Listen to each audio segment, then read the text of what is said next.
Ladies and gentlemen, this is the UWO Podcast with your host, the mediator, Kyle Chapman, the angry fan, Eddie Ortiz, and the philosopher himself, Brian Lopes. Sit back, relax, and get your asses in this hole. Welcome to the UWO.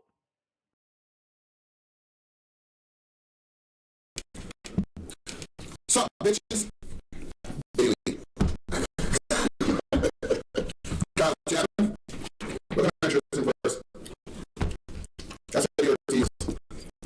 Hate me. Hate me. I want your hate. I want all the smoke. I'm out for a sec. Hold on. That's fine. Audio. Give me a sec. Well, wait for a second audio before we start. That is actually a pretty damn good idea. Hold on 1 sec. Don't worry, guys. One day we'll get a better audios. We'll figure this shit out eventually.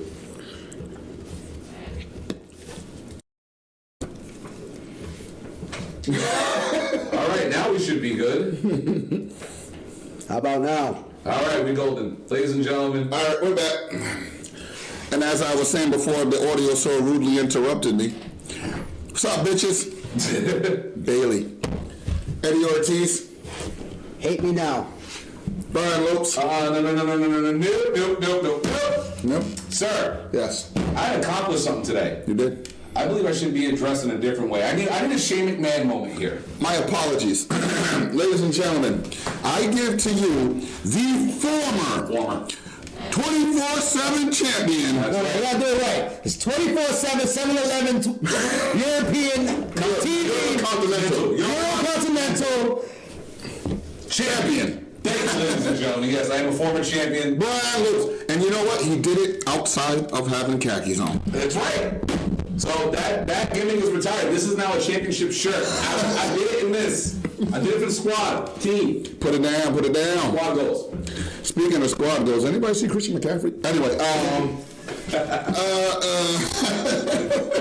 know we have some topics that we really want to get into, right? Yeah. But before we do that, yes, I did win a 24/7 championship today. I was at Comic-Con this entire week, and I want to give a shout out to Mr. Carl Berg for getting me in there. I was getting everybody money except Vince.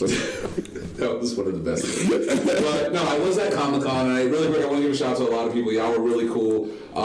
Shout out to Al Moore. I actually did a podcast with him for the Comic Connection. Okay. And it's going to be out sometime this week, so shout out to him. Shout out to the people at the CGC, the verification things, because they definitely were showing us love all 3 days. We had Kyle was getting shit signed and autographed and whatnot. And a couple of people that I did bump into, and some of y'all saw the pictures, I did bump into John Moxley. Took a photo with him. He was a cool, chill-ass dude. And another person I bumped into... How do you really feel, bro? Actually, another person I got an autograph from, and I just realized I did not load the audio here, but I will put the audio up later on, was Scott Steiner. And yeah, Scott Steiner... Oh, you didn't put it up? I didn't... No! You guys wanted... You guys heard it, so what did Scott Steiner say to me? Scott Steiner called you a fat bastard. Yes. Oh, man. And the third person we actually got a photo with was Mick Foley. And Eddie, I'm sorry, but can you give me a second? Give him a second. Give me a second, because I think you're gonna love me, ladies and gentlemen. After the photos that me and Carl took with Mick Foley, we had Mr. Foley give us a nice little soundbite and a nice little introduction. I will place the video up shortly, but I want to play this for you guys. And I know you guys like when we do these little things that we had Chisel on us last week. So, ladies and gentlemen, Mr. Mick Foley. You're going to see his live reaction. Mick Foley, and you are listening to UWO. That's right, I had to look at the shirt to know how to spell it. Urban World Order. Eddie, wish you could be here. Wherever you are, I hope you're having a nice day. Oh, my God, Eddie. I'll let you start for that one. There we go. So, yes. So, yeah, we did get Mick Foley. Hold on, time out. I get Sharp Boy, he gets a mob call legends. Sir, you insulted the greatness of Curry Man. Who? Shut your mouth. Make Foley smoke my name. He did. Eddie, you're over. A WWE legend. Hall of Famer. WWE Hall of Famer. WWF. You know that's best seller? Yeah, 2 times. 3 times. 3 times. I'm like, The kids book. oh, yeah, that's right. Still the best Hell in a Cell match ever. Fight me. Yeah. I don't give a fuck. Is that Come at me with Taker. Come at me with Taker Michaels. Or No. Best Hell in a Cell, period. Dean is salty, by the way. Sorry? Period. Sorry, Dave. As you can see, Gabe, we are located in lovely Gillette Stadium. Yes, Mr. Gabe Jackson, just so you know. So, Gabe, I'm about to take a piss. home of champions. I'm about to take a piss on all of these motherfuckers. Championship titles. All the people that have Rings. I'm gonna piss on all of them. Like Lamar Jackson's about to do on that field. He's about to piss on all of them. You know that Bill Belichick knows that he's not a quarterback, right? You know that Bill Belichick struggles against mobile quarterbacks, That right? is very true. Okay. You know our defense is on point this year. Let's see. When we whoop that ass, when we whoop that ass. But really quick, I do want to say I will be actually on the Codex Prime podcast this Tuesday talking about everything that happened at Comic-Con. So if you guys do want to hear the whole story, check us out on Tuesday. Shout out to the guys. Can I crash? I mean, if you want to. Come on, crash just like I want to crash. Carl crashes everything. He crashes my house. He's sitting down to eat dinner. He comes rolling in the hall. Are you here? He said, Carl, where are you? Identify yourself. Put your location on. But yeah, no, for the Comic-Con story, you guys can definitely listen to Tuesday at the Codex, and yeah, we're gonna have some fun. All right, but And they got some big news. whoa. Let's get into wrestling news now, guys. Let's do this. Because William Regal spoke two of my favorite words as of late. War games! Dude, Regal says war games. It's like, he's so excited. Say it again. You know that meme with what's his name, Dexter? Yeah. The girl's like, say it again. She's like right in his ear. Yeah, that's exactly. It's like, say it again. War games. Like, Dude, the first female in the combatants in that match, that's going to be a good one. I can't wait for this. I'm telling you, Io is going to star in that. Dude, Io is going to I'm star saying- in that match. the week before, I'm listening to JD from NY. He's doing his recap of NXT, and he pitched that idea. Have the females do war games. He did. He pitched the whole idea of it, and then the following week, boom. I was like, that's some shit. Because there was still, like, I was thinking, okay, they're going to throw something together at the end for men's war games. Hopefully, We might get a men's and a women's war games out of this. Undisputed Era This versus. was my problem. When I heard the women's one, my only issue is no. The only thing I said, only because I want my war games.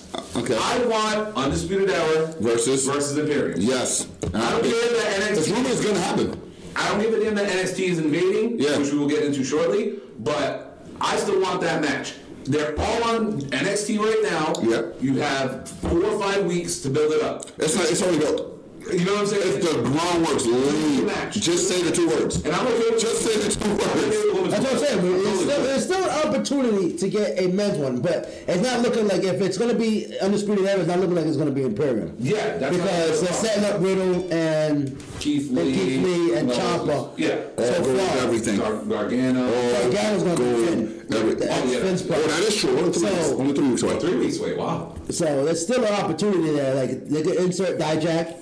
My thought is they're going to insert Dream. Yeah. That's why they kept Dijak out this week. Yes. And put Matt Riddle and Keith Lee together. Because I would have bet my car on there would have been Dijak and Keith Lee versus Undisputed Era. This week. Dijak and Keith Lee, just put them together and let them stand. Yeah, but telling y'all, last week PG. at the NXT, I'm like, okay, seeing all those teasers online. Oh, yes, Ronaldo, by the way. That was an excellent, I would've put money on that. Cactus Would've been Jack there. rivalry with the great one, the Stinger. Oh yeah, anything make the. Come on, he took Dude Love and made it a fucking icon. Sorry about that. Okay, if somebody's trying to do a Dude Love type character now, it would be shit. It would be fucking, the Fox News, I don't even mention his name anymore. Yeah, but like I was saying, so my gut feeling says they're trying to see where Dream is to see if they're going to, insert him into it, because it makes sense. You got Riddle, which I thought it would have been Dijak and Lee going after, Red Dragon for the tag team titles. Volumes up a But I little got no bit. problem with Riddle and Keith Lee going It's after a him. little bit too loud in the mics. Okay. Obviously strong and Dream. Dream's gonna get that rematch when he gets back. Yeah. So they're already tied in, and you got Ciampa going after Goldie, and everybody's assuming he's going to be Ciampa and Cole in a one-on-one match. He says he's going to war. Dude, Ciampa. He didn't say he said he's going to war. Ciampa was staring directly at Adam Cole. I love the way his facials are in the ring. Yes. Like he just looks like literally looks like the Psycho Killer. Yeah. Like he's like, I'm going to destroy you. I love it though. He just sat there, just looking at Goldie like. And Vince McMahon, I gotta say this before Eddie does. I gotta say this, Vince. You got XFL to worry about. You guys just had your little draft. Cool. That's cool. You got to worry about contracts. People are pissed off. You got to worry about setting up arenas. You got to worry about the Saudi government paying you. Take a step back. If Friday Night SmackDown did not prove that Triple H can handle things from here, just take a step back for a couple of months. Just let him do his thing. Should we jump right into the whole SmackDown thing right now? Let's do it.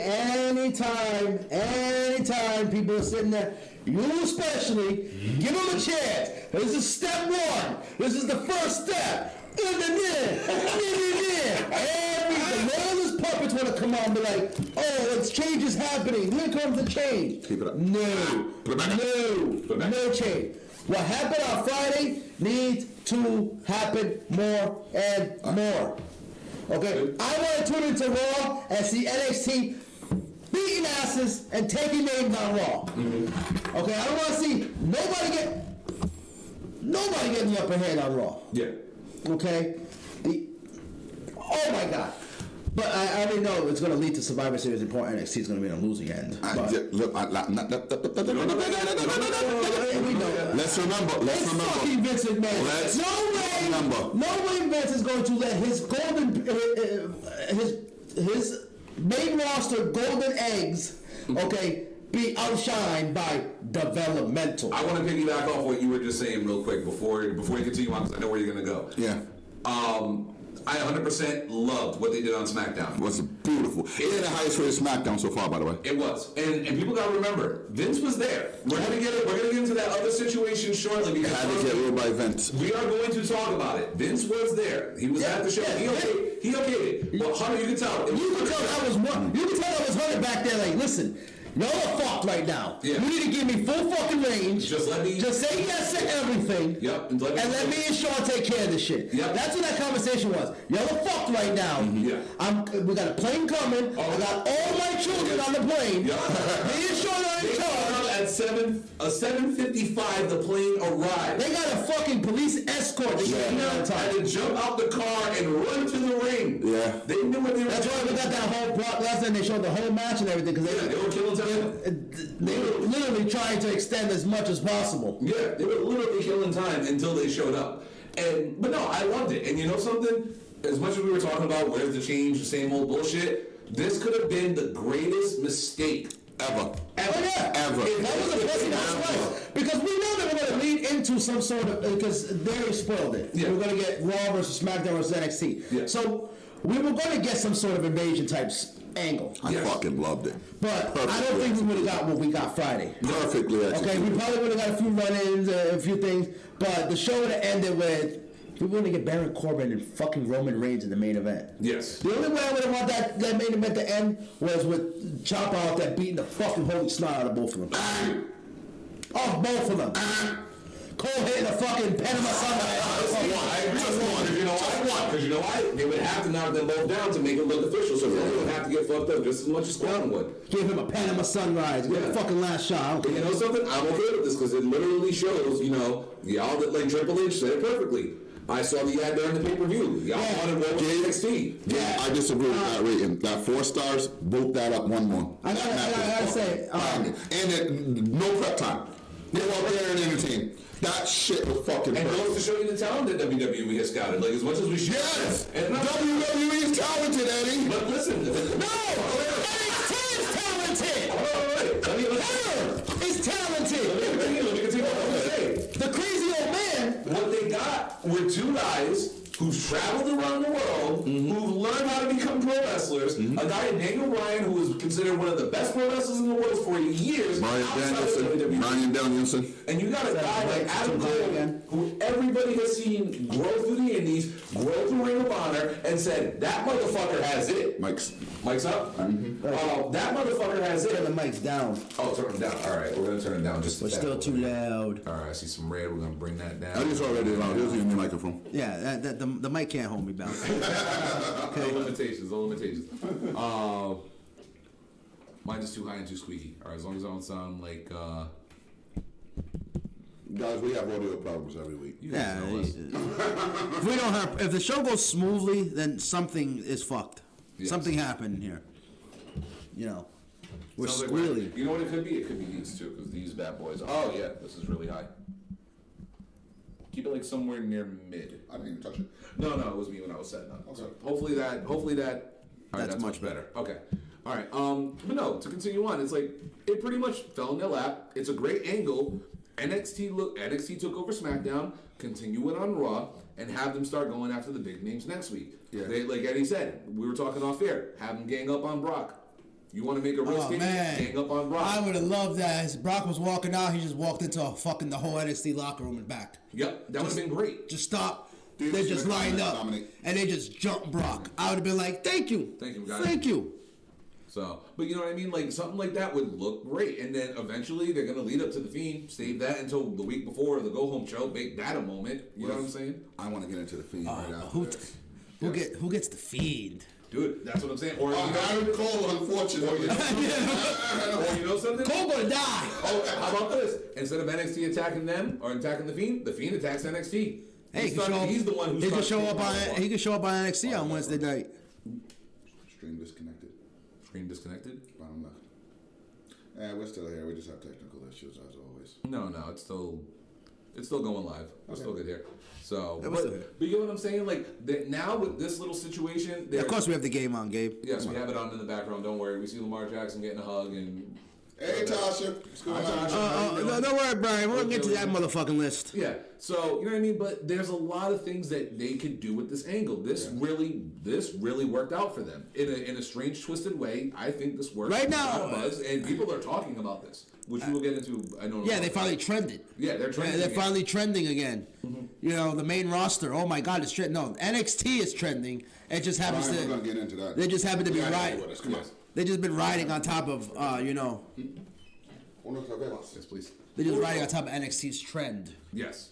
But nevertheless, like I always say, it's WWE. I get my hopes up, and then they let me down. So I'm not getting my hopes up. Fuck that! SmackDown was great, man. Yeah, he's not burying the show. SmackDown was great. Yeah, because that was a blessing in disguise. Let's see how they continue with it, right? Okay, because we were getting Baron Corbin versus Roman Reigns for the main event, and due to the gracious goodness of the Saudi government, they didn't allow it. Oh, should we get in? Should we just jump into that? Wait a second. Okay, because that one's gonna be fun. Yeah.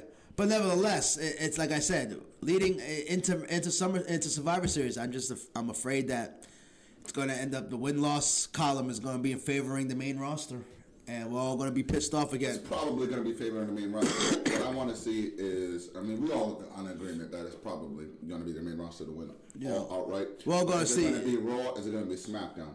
That's a different angle. How fast does Cole die? Cole dead. Who kills Cole? Cole's dead. Cole's gonna be dead in the living room by a candlestick by Mr. Mustard. And you want to know what, guys? You want to know what? I'm gonna put a $10,000 bet. This is not only does he get the ass open, but Cole gets the W. You think Cole takes the W at Survivor Series? At Survivor Series, he's going to. If it is the triple threat, he's going to pin Lesnar.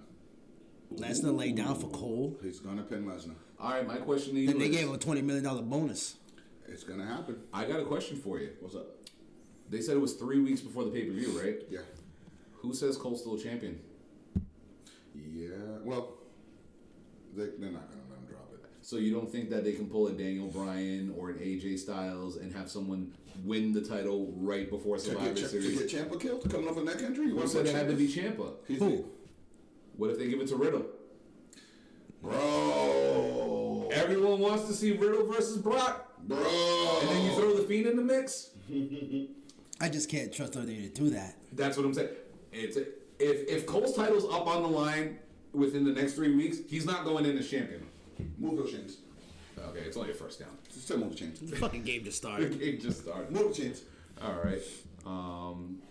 Should we stick with the Wednesday Night Wars? We can go back to it because I got a lot to say about that. So we're gonna. All right. So you want to hit the other side of the Wednesday Night Wars? Let's do it. All right, ladies and gentlemen. The ratings are in again, and for 5th week in a row, the winner of the Wednesday Night Wars is The sole promotion that's the only weekly show.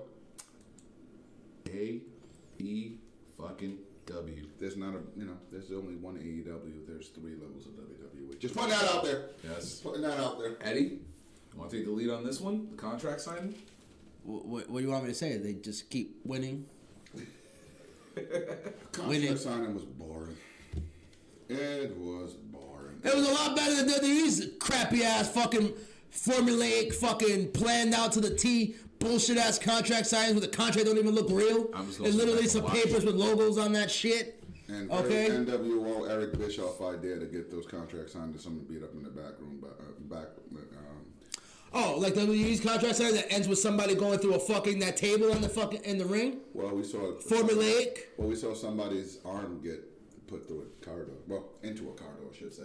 Chad, I do the exact same thing. It was different. I watched one, then I watched the other. It was a lot more realistic. It wasn't Michael Cole's bitch ass in the middle. Oh, welcome to the contract signing for this WWE title match over here. Do you want to say something? Oh, blah, blah, blah, blah. Do you want to say something? Blah, blah, blah. Right, pretend to sign this blank piece of paper, and then somebody goes through a table, depending on who it is. If you remove Michael Cole, that's exactly what happened.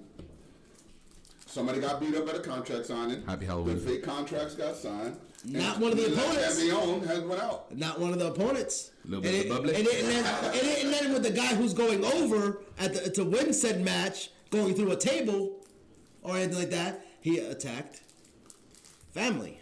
It's true. To make it more personal of a story. First off, I like that arm break thing. What you did was you took the top 2 guys. Vince McMahon does that too. And put them in a title match. We appreciate it. Does that too. And have a contract signing. Vince McMahon does that too. And have a fight in the contract. Vince McMahon does that too.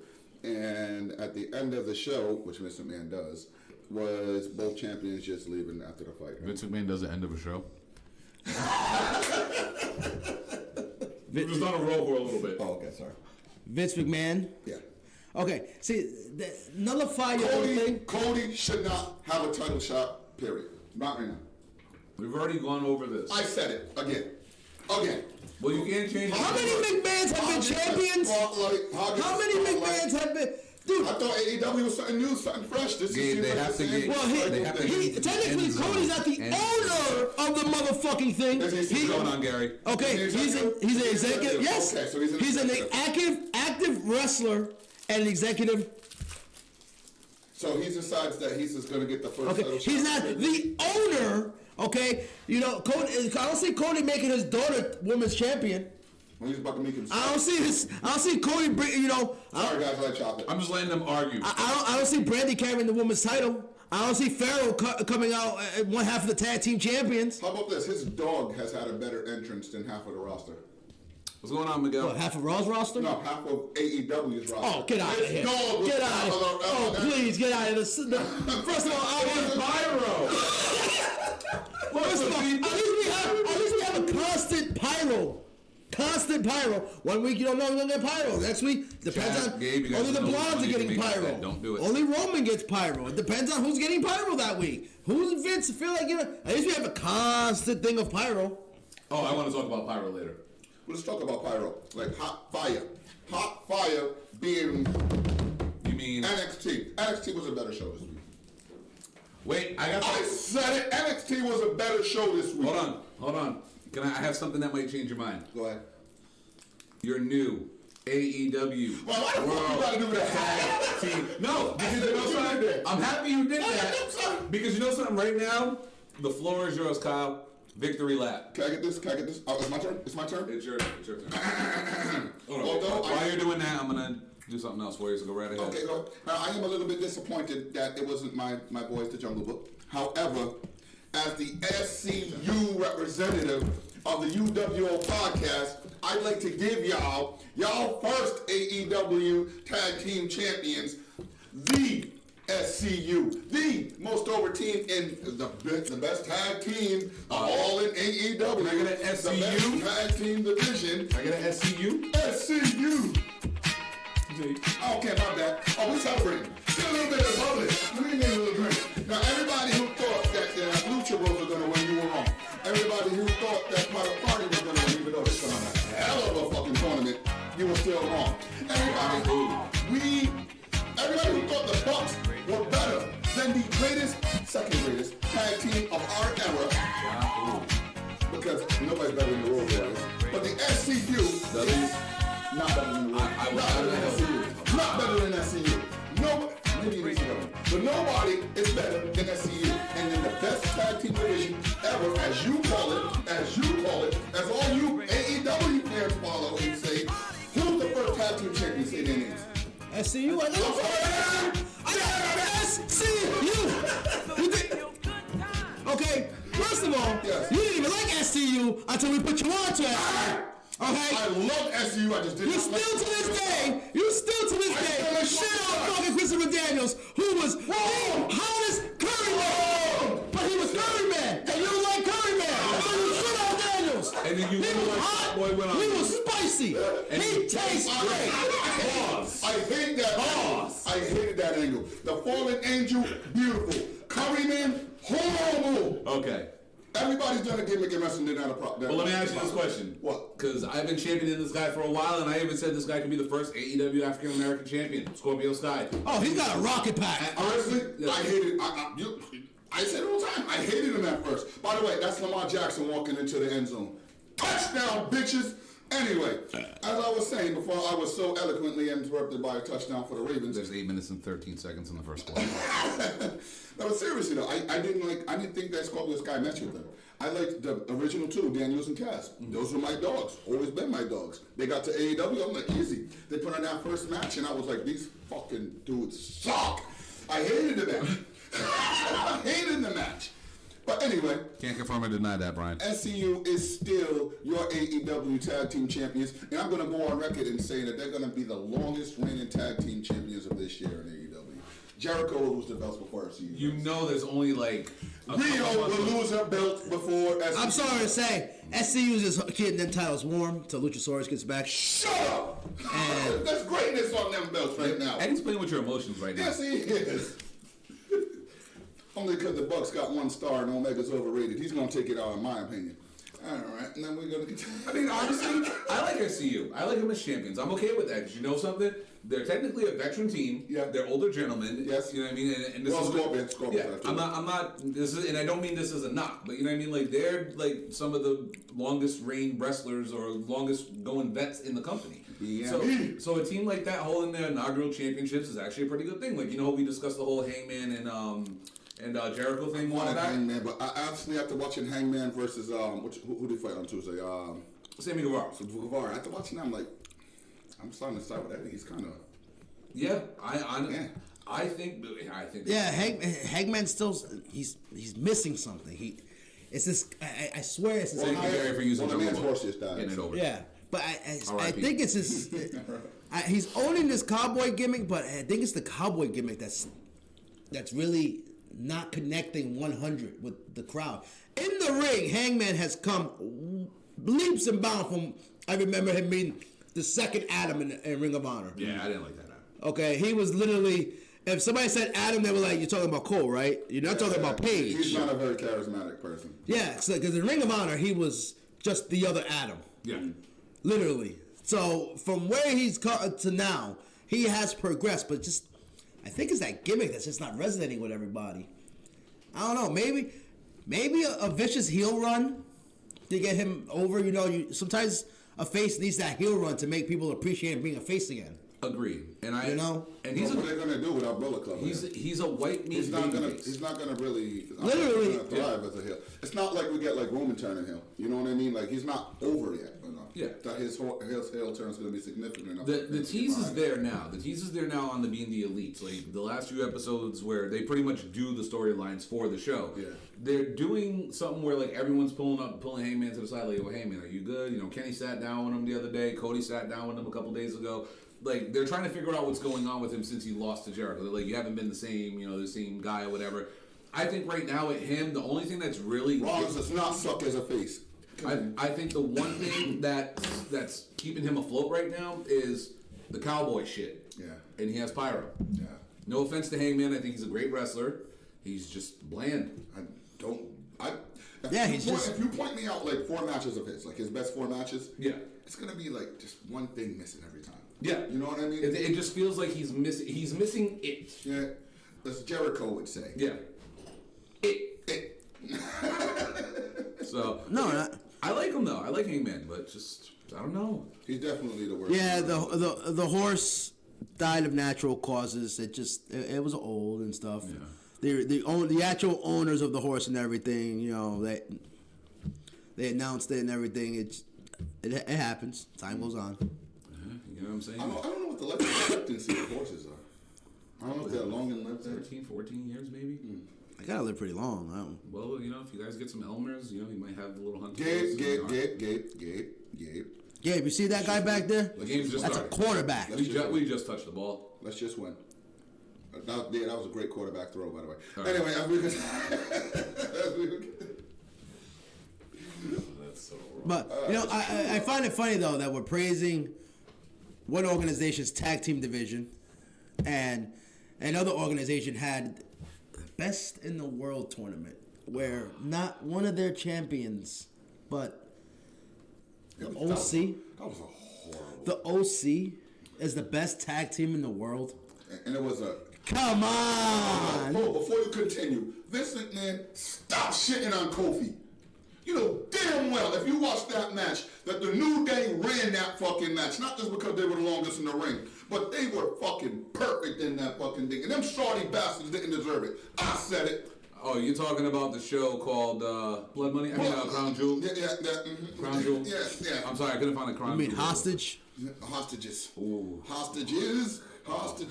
I'm sorry. We are on the plane, hostages. Snakes on the plane and hostages. Did we not say when this thing was announced a while back that these shows were going to be happening and this deal with Saudi, this is a bad idea? We This actually isn't- petitioned to not even do it. This is Why do not you a think- good idea. This is not going to end well. And we've been saying this for a while now. You guys wonder why we don't do predictions for this show. Did you guys remember us doing a prediction? Yeah, did anybody realize that we didn't even I forgot. mention it? I put up a poll to see if anybody was watching it, and over 100. First of all, in 24 hours, thank you for everybody that voted because y'all turned out in numbers. Yes. But there was no by over 100. People weren't even Interesting. too Nobody sure. cared. First of all, Cain Velasquez and Brock Lesnar, they showed it on SmackDown. That match sucked. It was the whole match.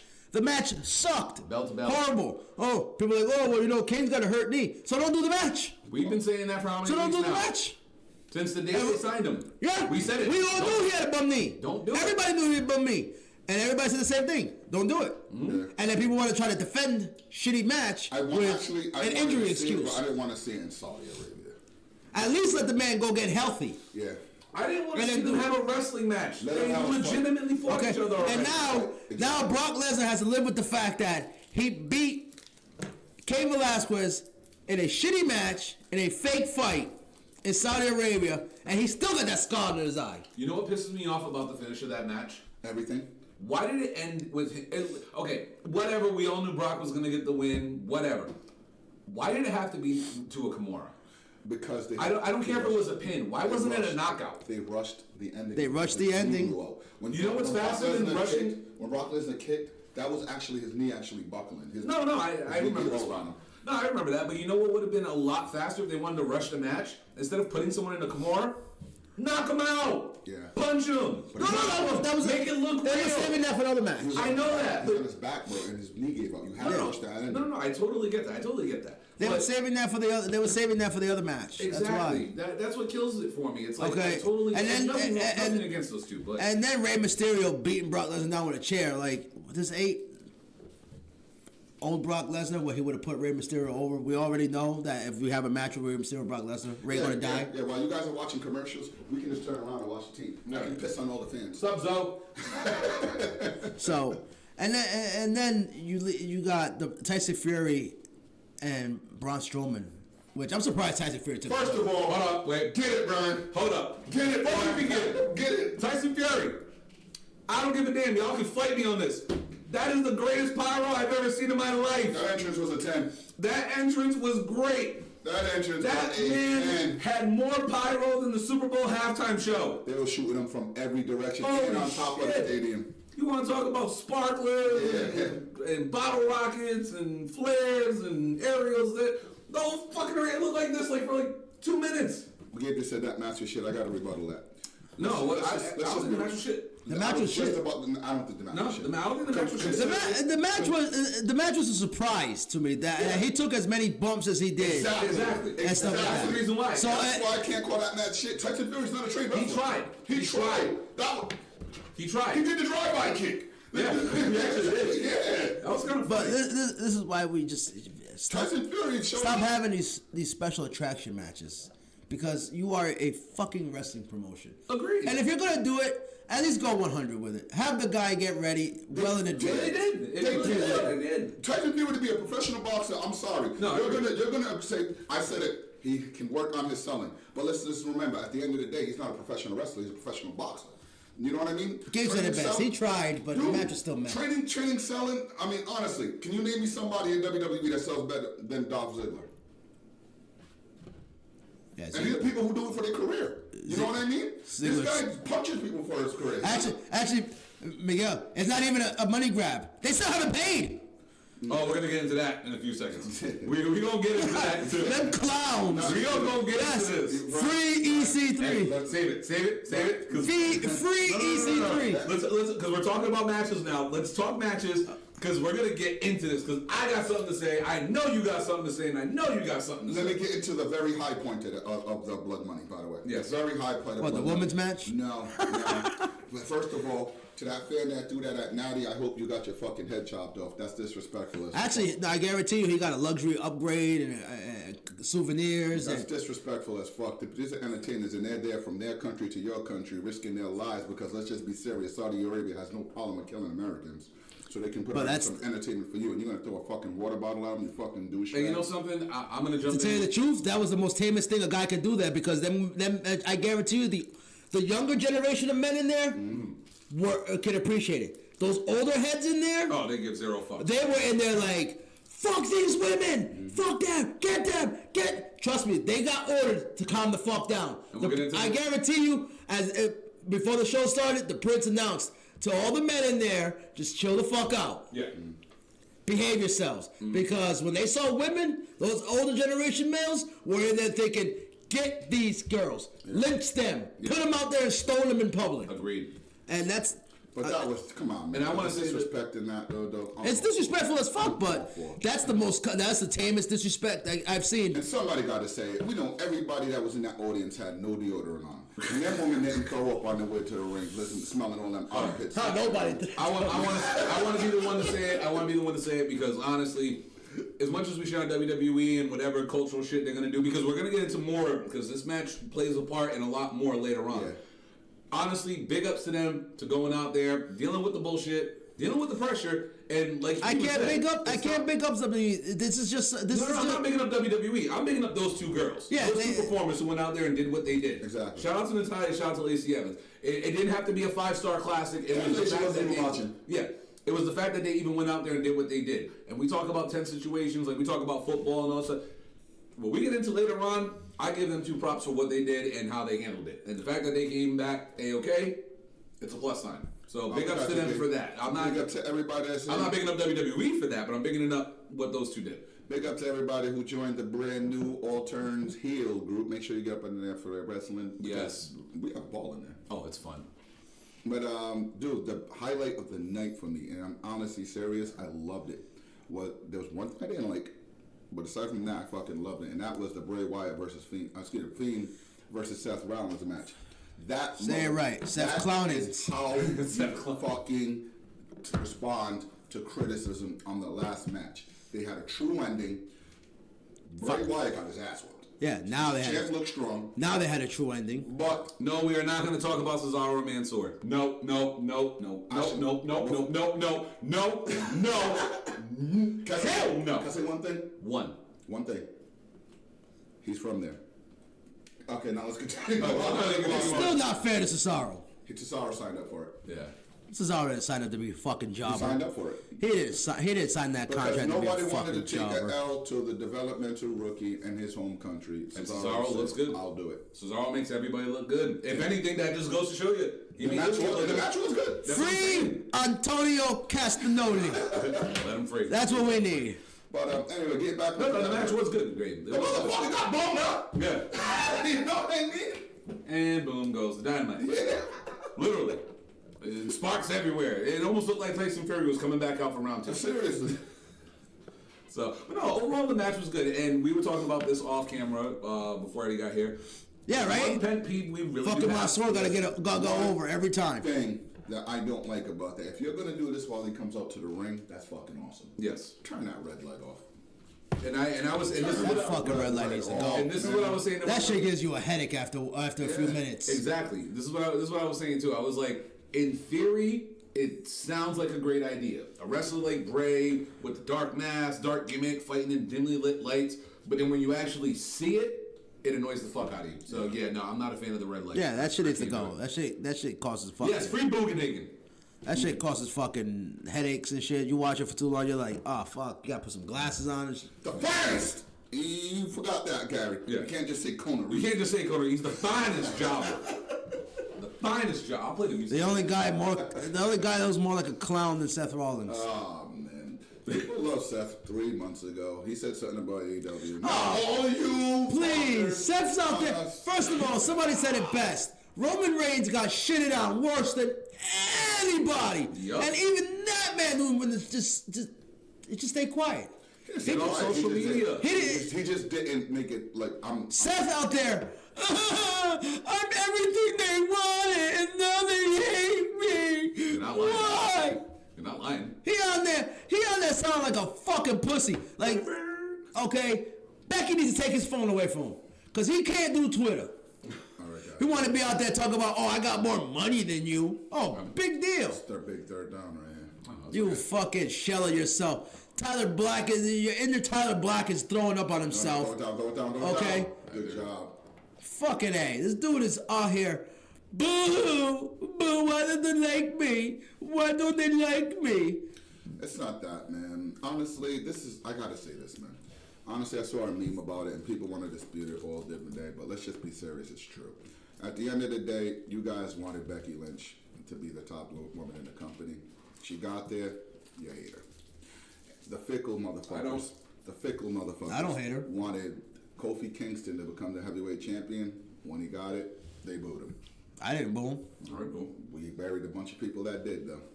Seth Rollins, we would say this, and if you want to go back to the old episodes all the time, Seth Rollins carried Monday Night Raw for months. He did. By himself. Carried it. He got the belt. Now y'all hate him. Nope. I can answer that. Please ahead. let me counter this one. Go ahead. You want me to tell you the difference between Seth Rollins and everybody else you're mentioning? Go ahead. None of those other people are coming at the fans. Nah, that's true. Has Becky Lynch come after the Nah, fans? that's true. That's true. I thought it's true. I agree. No, I'm saying, has Becky Lynch ever come after the fans? Has Kofi ever come after the fans? Has Roman ever come after the fans? Aside from 2 things that he said earlier on, Yeah. but this is pre all that stuff was Yeah. going on with him. Aside from that, Roman has just continued to be Roman. Mm-hmm. Roman never attacked the fans. Yeah, Seth is the one that's Seth getting is out the there one- crying like, why do you like me? Yeah, he's like, bitching literally. about it. But a lot of the things, though, man, the fans, like, let's just say I like WWE 2K20. He's part of it. He gets a fucking cut when they sell it. Of course he's going to promote. Good for him. All right? But it's like the game that game was trash. That game was internationally panned. Buried. Okay, they buried that game better than we can bury that game. Yeah. Yeah. And he want to come out there and No, say, I buried that "Oh, game if you didn't like it, you're an AEW mark." He didn't have to say that. didn't say that. He could have said, "Listen, if you don't like the game right now, there's going to be some updates. Give it a chance. You can take the high road. Wait." Yeah, exactly. Just say, "Listen, wait. They're going to fix it for you guys." Okay, fans. Free Robert Roode's They've heard mustache. you. I'm with you on that. He could have easily said something. No, he didn't have to call everybody AEW mark because the game is bad. And We're not betting. We didn't. Nobody said anything about the game because they wanted to. It was a bad game. Please, free dinner. Please. Okay. Please. Yes. Please. Man, after that ass whooping she took on Friday. They did free Sasha's. Oh, yeah. You mean that naked picture there? It is confirmed, isn't it? Yeah, that yeah, I it's currently have confirmed. saved in my phone. Yes. Yeah, Sasha has been confirmed, ladies and Yeah, gentlemen. somebody hacked her phone and thank Google you it. to whoever did. Anyway, No, I agree. And to piggyback off that, the whole I mean, you pervert. To piggyback off that, the AEW is the minor leagues. You didn't have to say that. Hell, fucking Rob Van Dam said worse. This is the thing, right? You want to talk, if he wants to sit there and call AEW the minor leagues, right? AEW had a better viewership than Ring of Honor ever had. Yeah. And you can't, are you ever going to call Impact the minor leagues when they average almost 2 million people?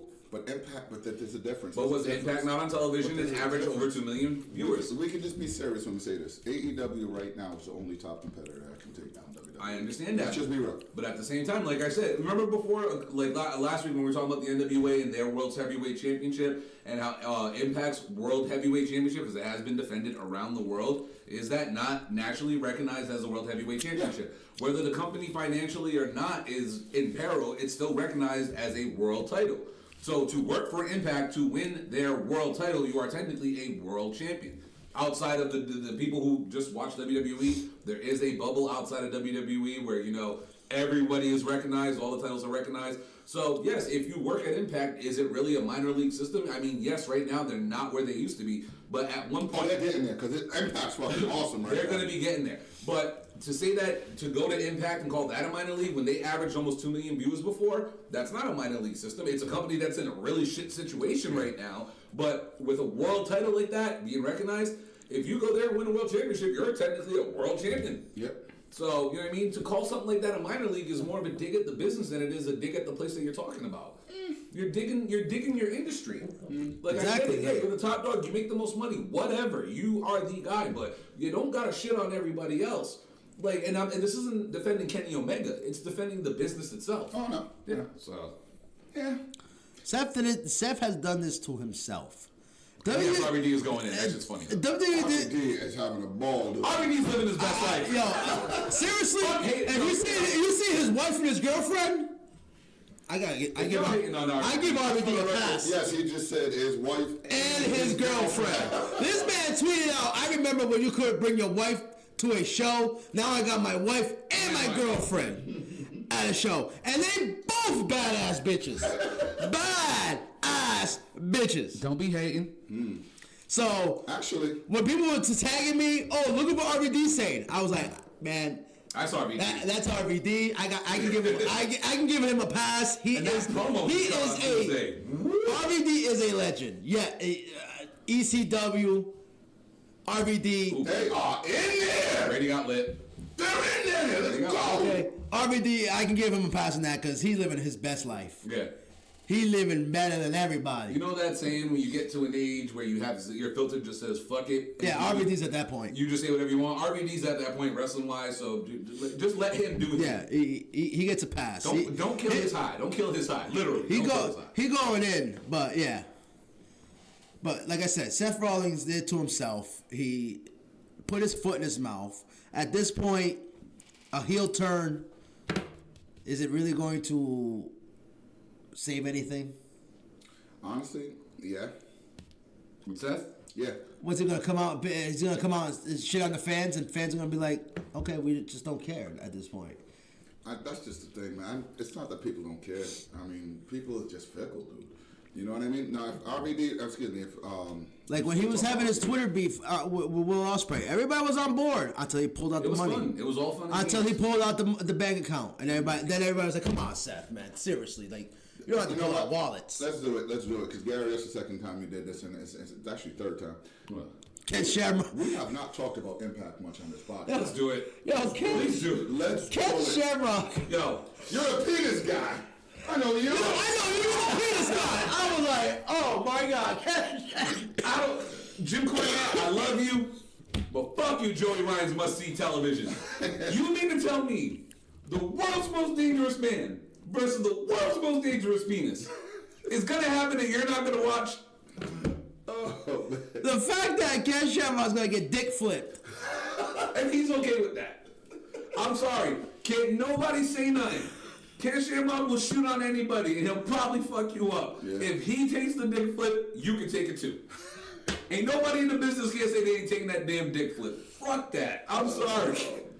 That's great. Moose, Moose has been on fire. I don't know if it's comedy now or what. His promos have just been hilarious. Now he's pretending to be the Black Mr. Perfect, and he sucks.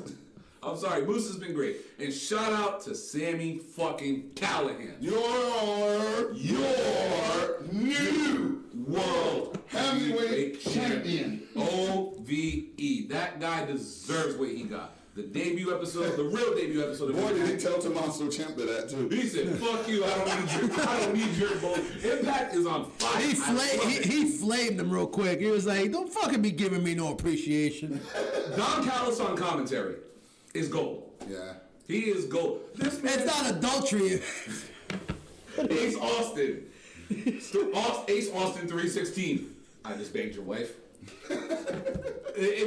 He really was Impact is on fire. He was really sitting there justifying adultery. I'm like, damn, they're taking a shot at WWE right now. Don Callis is on there taking a shot after shot. Don Callis is What? so fucking underrated. I love, and even Josh. Josh is like even Josh now is like the perfect dweeb for him. Like Callis is really, he's like, fuck this. I run this show. I can say whatever the fuck I want. We're not getting kicked off. Good. He's going back to freaking what's his name, Cyrus in ECW when he was like the corporate. He's going back to that asshole, and I love it. I love it. I love it. Impact, you are hitting on all cylinders right now. Dude, not for nothing. They're not going to get the ratings that the other promotions are in because they're getting the big, advertisements, publicity. They're getting NBA spots. They're getting fucking Saudi Arabia shows. But if you want pure entertainment, can't shit on Impact. I don't give a fuck. That's It's fun. It's fun. It's a fun show. Dude, that women's match, cakes on cakes on And how about who decided to come into that cage after that fucking main event? No, that women's match. It's Holy, like the cakes, man. holy. Ladies and gentlemen, There the was- has a new favorite wrestler, Miss Alexa Nicole. All of them in that ring. All I saw was booty everywhere. I'm like, this is Like who? This was literally you could put that on Pornhub and people would jack off to it and would generate fucking millions of views. As a matter of that fact- was cakes on cakes. I was like, damn, Impact. What do you got? A requirement your ass gotta be out here to get tired? I'll say this. There was a tweet out by Impact. It was a picture of Rosemary, Alexa Nicole, and Jordan Grace. Rosemary's like bent down like this, and Jordan Grace is looking at it like caption. They said caption what Jordan Grace would say. Jordan Grace retweeted it and said, "Some of your answers are disgusting." And yeah, so if you guys can find that on Twitter, please give it a look. It's funny. Well, Jordan Grace has cakes. Yeah, That they was all had cake. I'm just looking at this. Yeah, I was looking at that match. I was just like, jiggly, jiggly, jiggly. Look at. And you know what Impact does? That You WWE can bounce trying to do? quarters off of everybody in that ring. Bang! Just so you know, this is the thirsty I moment want to right put here. my cup down on. WWE doesn't do This is gonna be a thirsty Exactly. We Cash had match. all right, Gary. We had all flavors of cakes on there. Yup. We had every flavor. You want some devil fruit? Yup. Some devil food? We got rosemary. You want some chocolate? Is Fuck Kara yeah, Hogan Hogan. legit hurt? Huh? Is she legit hurt? Who? Kara?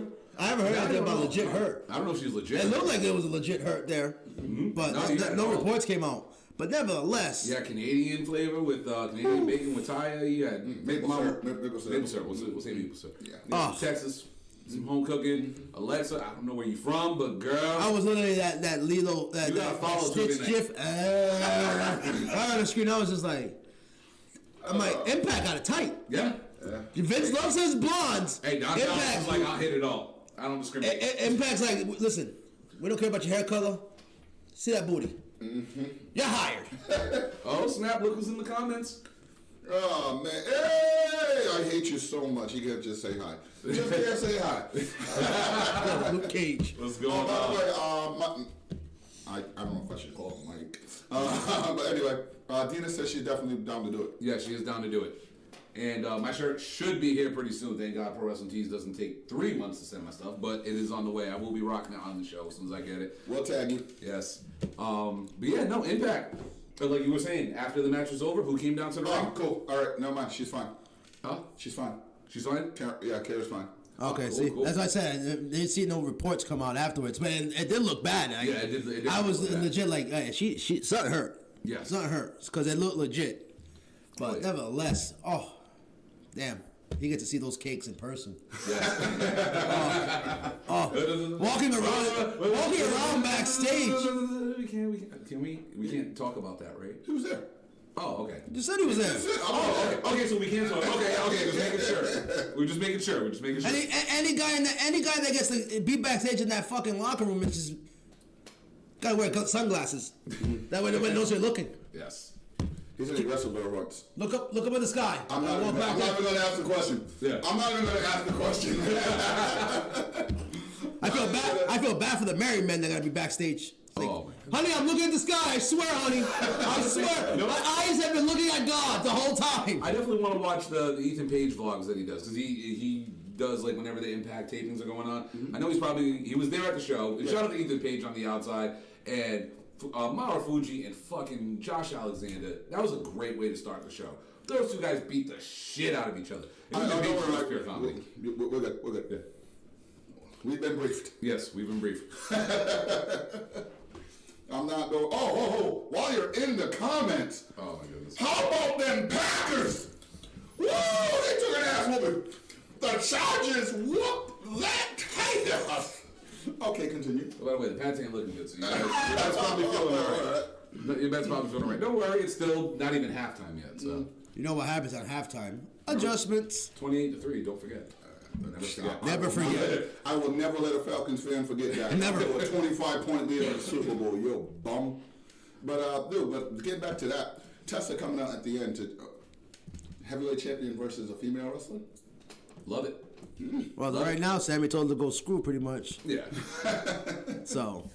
Oh, that's a touchdown. That is a touchdown. That's a house call. Let's go.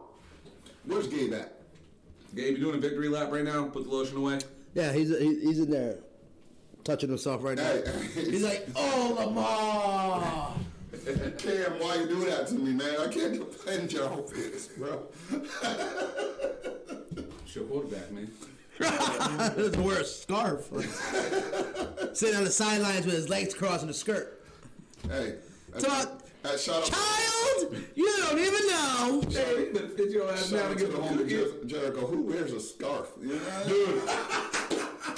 Wine of the year right now. I love that one. You're like, where's a scarf? Oh my goodness. Oh, but dude, I actually enjoyed Impact. The match with Brian Cage was good. Yes. The title change was I didn't expect. That cactus special off the second rope through a table. Yeah.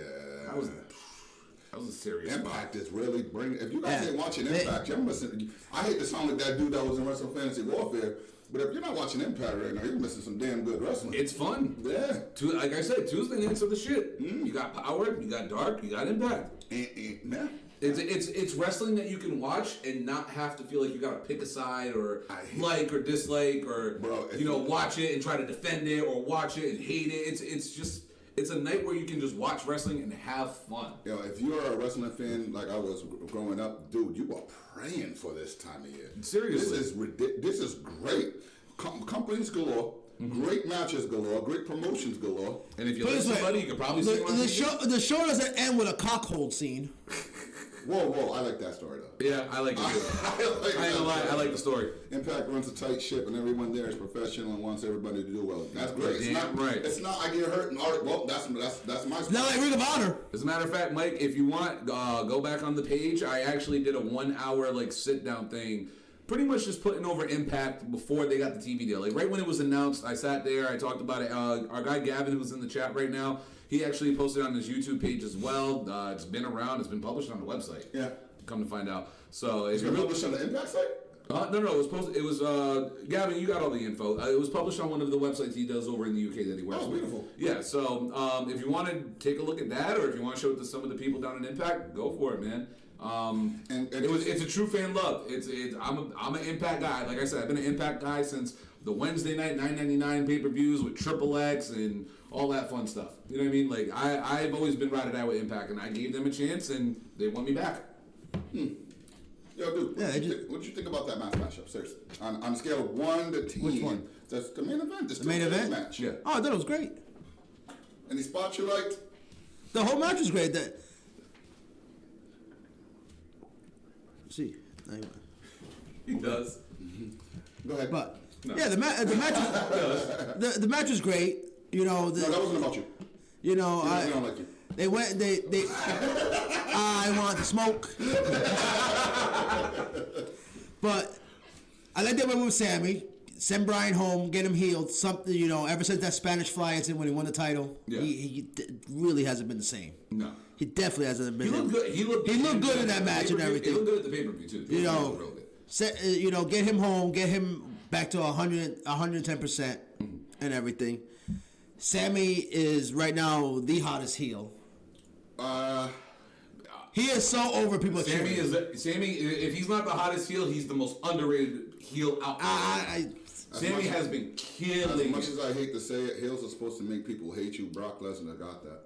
Dude, no, people hate Brock Lesnar for a reason. Dude, Sammy is the guy. People hate Tommaso for the same people hate Tommaso's hate was different. It was like a love hate. It's like we're doing you on purpose. When you get a "Fuck You, Ciampa" as your entrance song, that's not hate.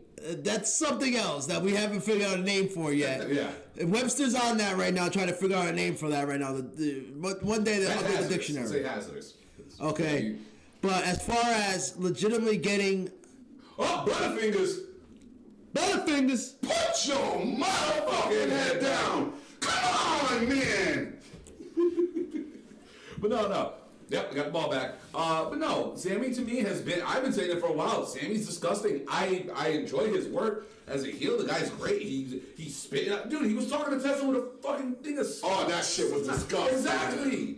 Like, he comes off great. He doesn't want to be cheered. That promo that when he got to get his rematch. Yeah. He's like, you want us to go visit Mama and your baby? Like, it was great. Like, literally, you wanted Brian Cage to break his neck because he's threatening his kid and everything. You know what? Mike Medina was in the comments. I just read that. Brought two really good points up, man. Number one, he says he's the hottest heel right now. Heel's not supposed to get cheers if you were heel.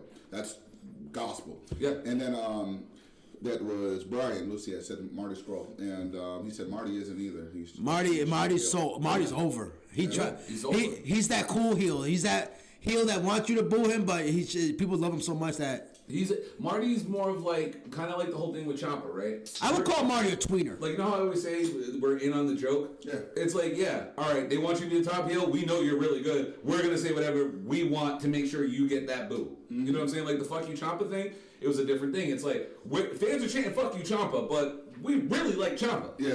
You know what I'm saying? We're actually fans of Ciampa, so we're saying "fuck you Ciampa." Yeah, we were in on it. You know what I'm saying? Sammy is just one of those guys that's just like nasty, disgusting. Like everything he does, it makes you like when we talk about the Miz as a heel, like he comes across as a douchebag heel. Like somebody you want to, if you saw him on the streets, you slap him. Beat his ass. Yeah. Sammy's one of those guys. He's like that disgusting, dirty. Like, dude, what the fuck? Like, what's wrong with you? Like, Andrew says he got that "I don't give a fuck" attitude. That shit. And it worked. And OVE, the crew OVE's over as fuck. Even though Jake Chris lost the X Division title, but who's in the chat? Huh? Who's in the chat? Mr. I Banged Your Wife, Ace Austin. Oh, motherfucker, I missed it. Yeah. Dude, and he's taking her out to dinner. Yeah, he's taking her out. He's taking Eddie Edwards' wife out to dinner. Can I just say the best thing he ever did, the Ace Austin thing, was when he got put in the ambulance, and then Eddie's there confronting this girl, and while Eddie's yelling at her and stuff, he just like stands up on the gurney, he's like, "I'm gonna hit it," and he's like, "Oh, mom." That shit was great. I'm sorry. But yeah, no, I think Sammy has been very underrated for a while.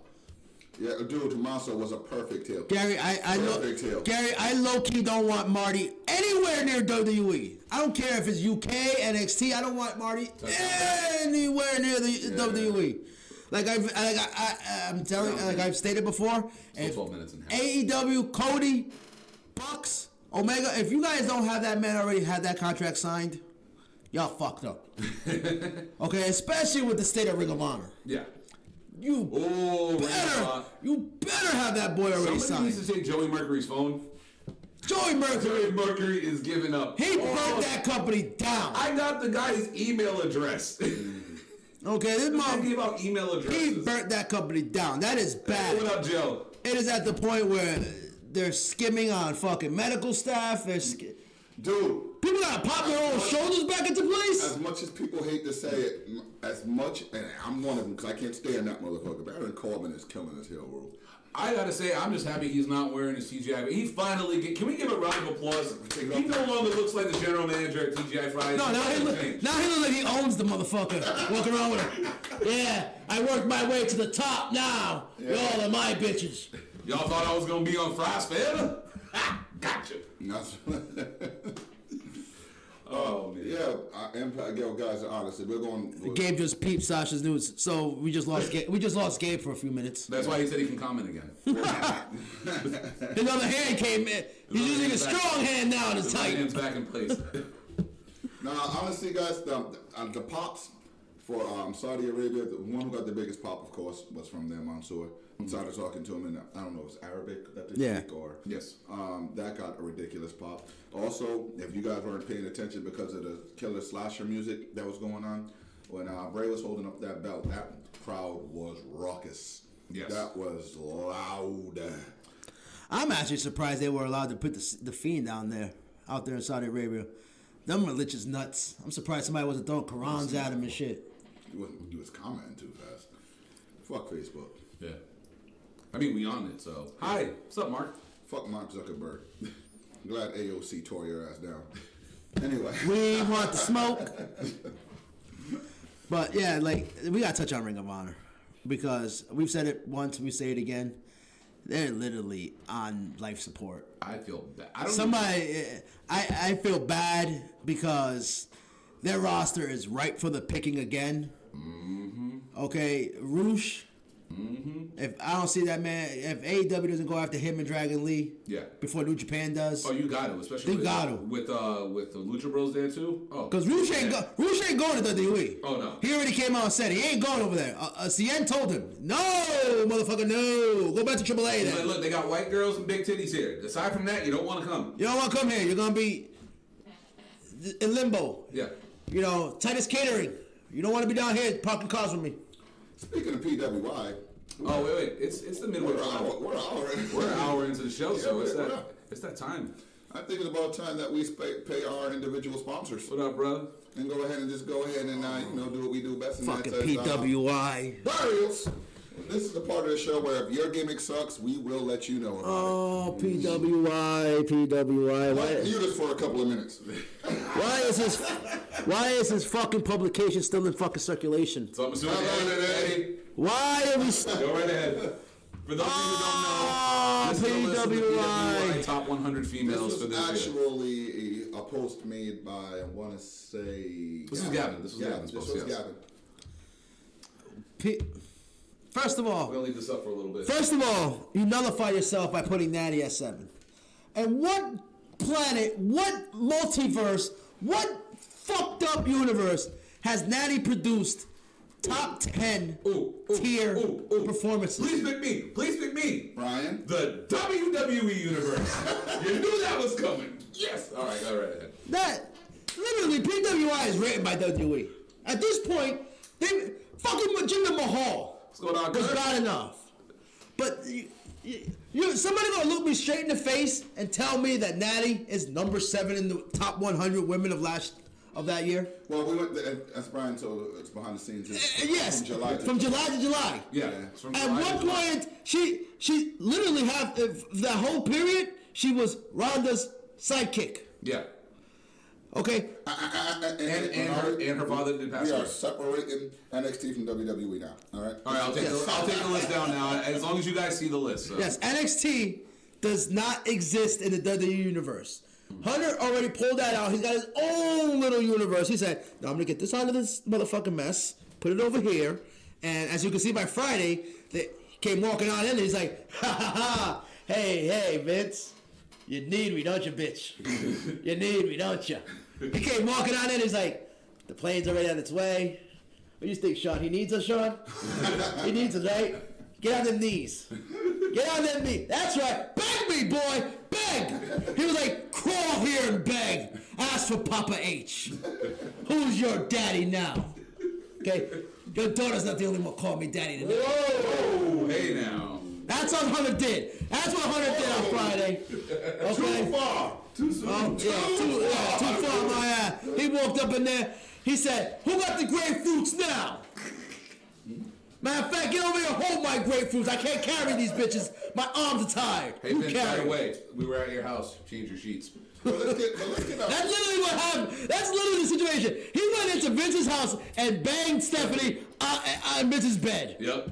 He's like, yeah, and I wiped and I sprayed all over your wall. Don't put a black light on in there. Please get back to the female. This is Eddie's. But nevertheless, come on, PW. And nobody else pointed this out besides me. Nobody else caught this. Kairi Sane Yes. ain't even on the list. She's not top 100 names. women. Kairi Sane is not even on that. I But think- you put Shafir and Jessamine Duke, the quintessential worst, on there. The Iconics are on there. Hey, Shut your mouth. Yes, sir. Shut your mouth. This is my time. Shut your mouth. Mention them again. Mention them again. I swear to God, mention them again. We'll save that one for later. But Kyrie's not on that list. Kyrie's not on. Blasphemy ain't even work. Yeah, that's bad. Okay? Satan himself is like, damn, I can't even go that far. That's Antichrist level right there. That the fuck? Kyrie Sane's not on that fucking Yes, list. he did, Andrew. Huh? When was Io? It was number 9. She was 9. Yeah, she was on top 10. Yeah. But you got people like Ronda on there. Ronda had a great year. You gotta remember. She main evented WrestleMania. All right. I don't want to jump into defense because it's your burial, but this is what I will say to people. Okay, when it came to the list, the 3 things I will say. Remember, it is from July to July.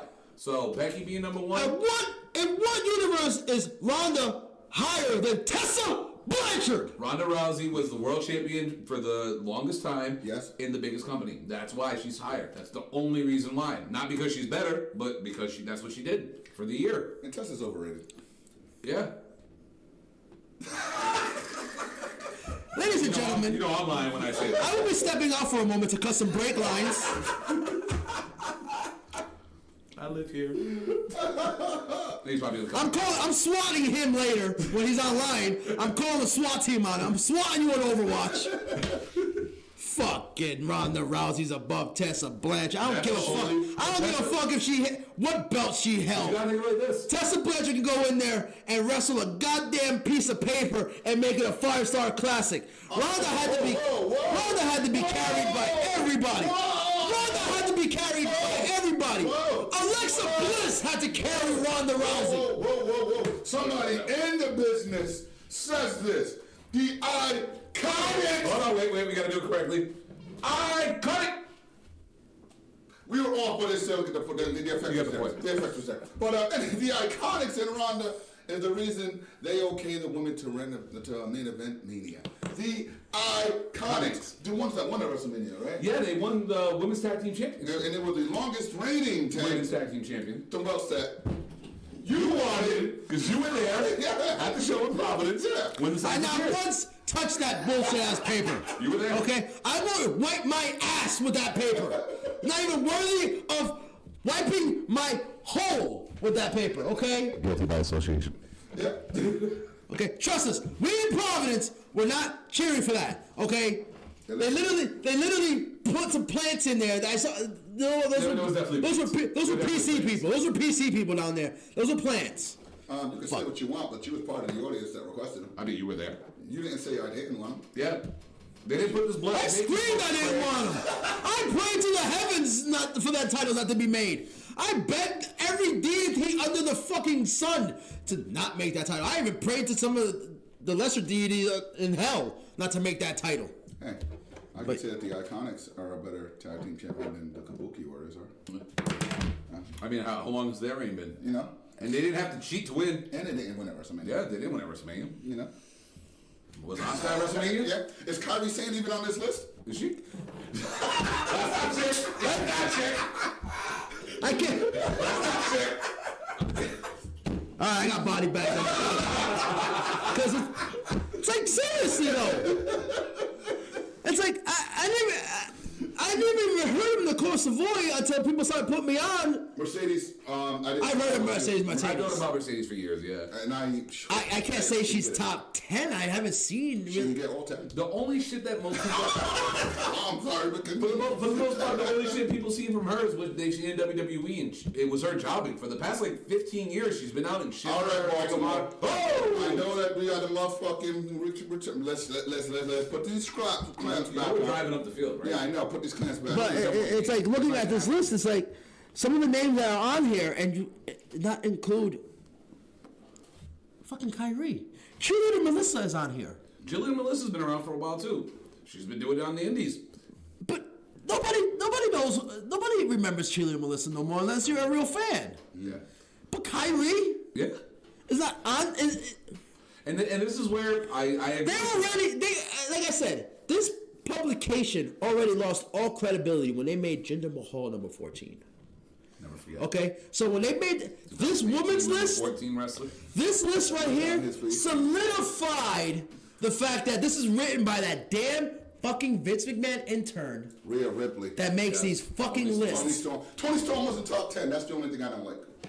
I love Tony Storm. Tony Storm should have been in the top 10. I will tell anyone who says that Tessa's the number one wrestler. I will always say Charlotte Flair and Tony are still out there. Love Tony.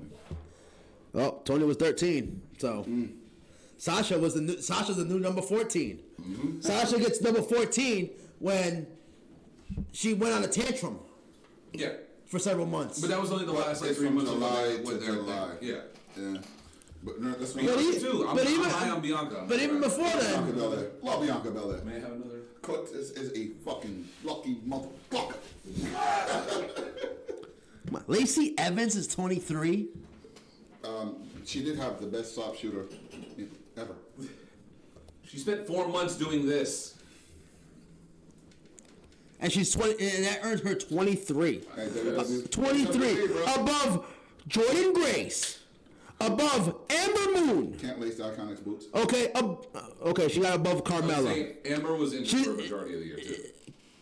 She's above Carmella. I don't even know why Carmella's in the 20s. Well, Carmella was a first Yeah. women's Money in the Bank holder, former. Okay, Mia Yim. We don't know what happened to Mia. She ever since What living happened with Mia? ever since living the Indies, she lost her mojo. Yeah. Sue Young is below Lacey Evans. Sue Young. Oh, speaking of her Sue and Young. Rosemary fucking held down that women's division in Impact for a hot minute.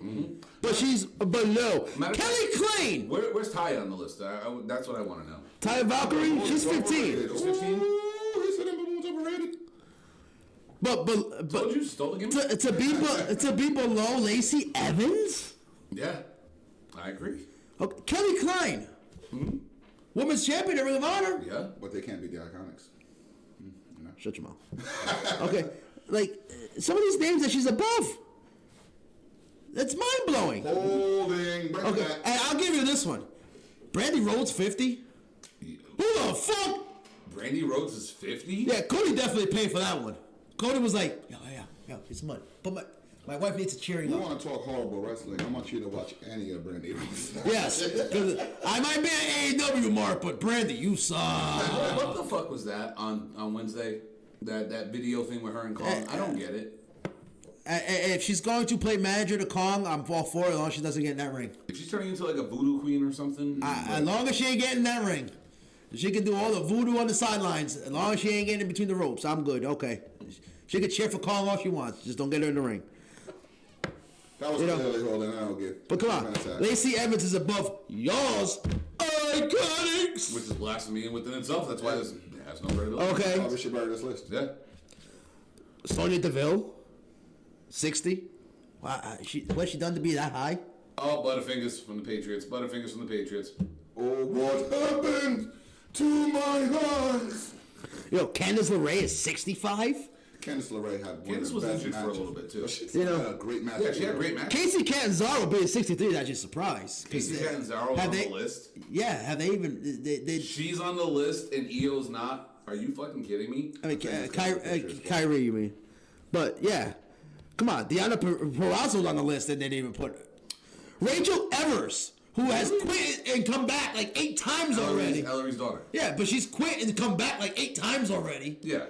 The Kyrie's not. It's like they literally forgot Kyrie. Unless they're literally counting every house show that NXT was doing on that Florida loop, I have no idea why the hell Casey would be on that list.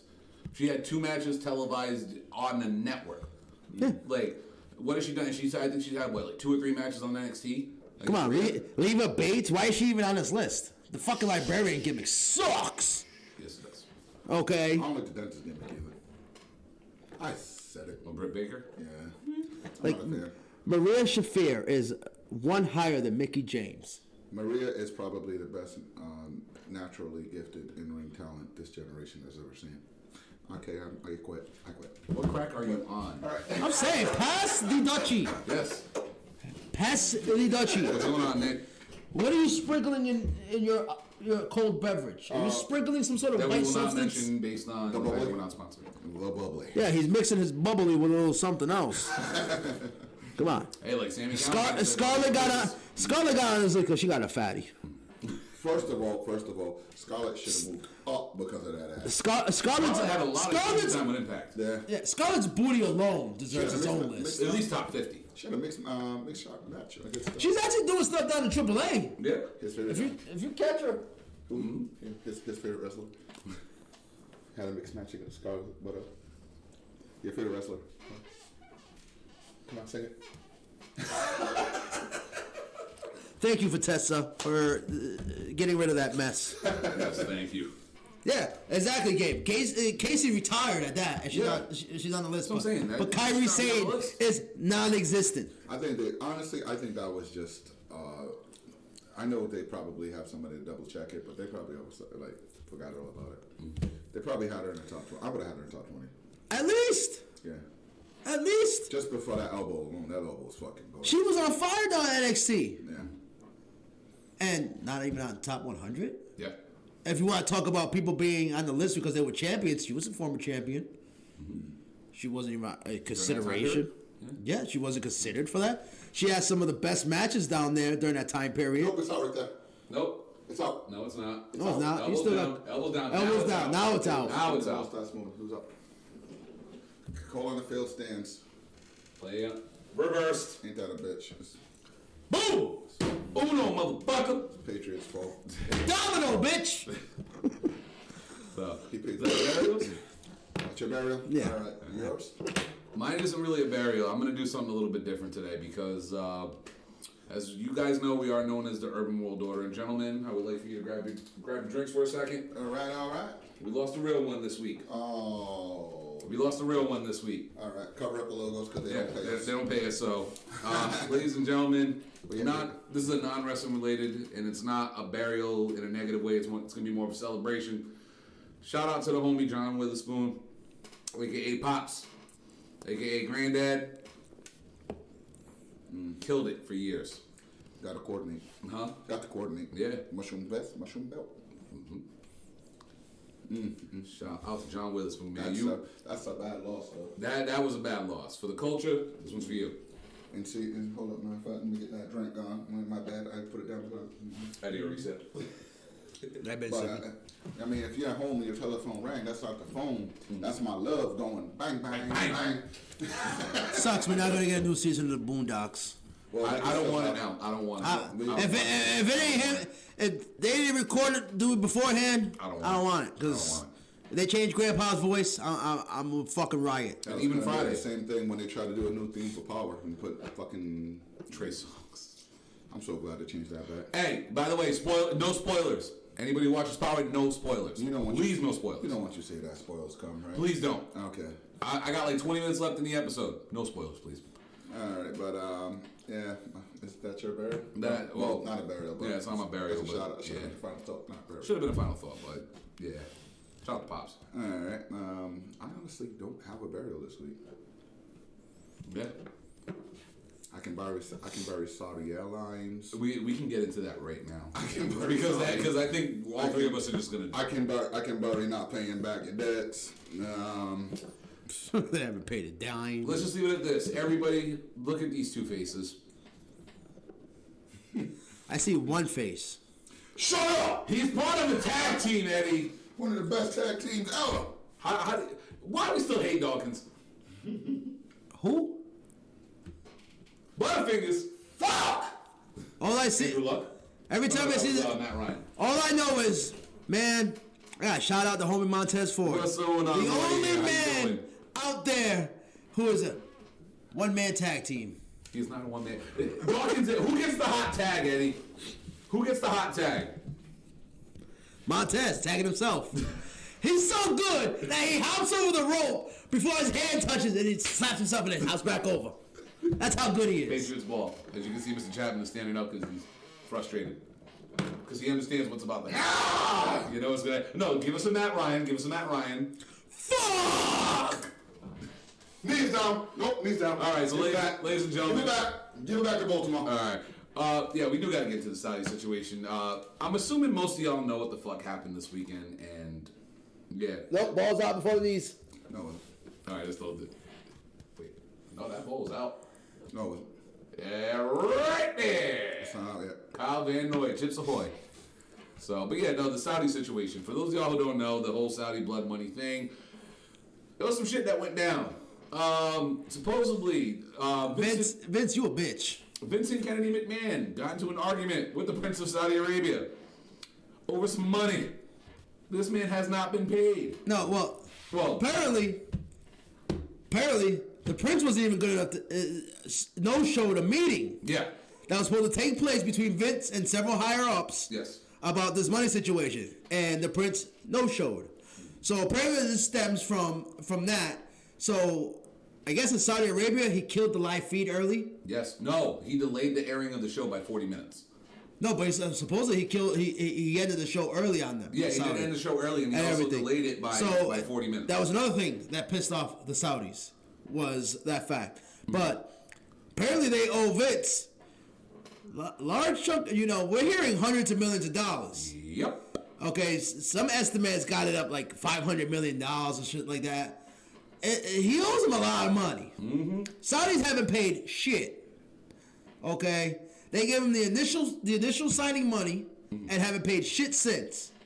Okay, but that whole situation, mechanical issues, Bullshit. everybody call him bullshit on that. Rinaldi, And then they were told, let us know. And then they were told to get off the plane. They were ordered to get off the plane, and then they would not be leaving. Mm-hmm. That was bordering on hostage situation. I call it hostage. I'm calling it a hostage situation. Okay.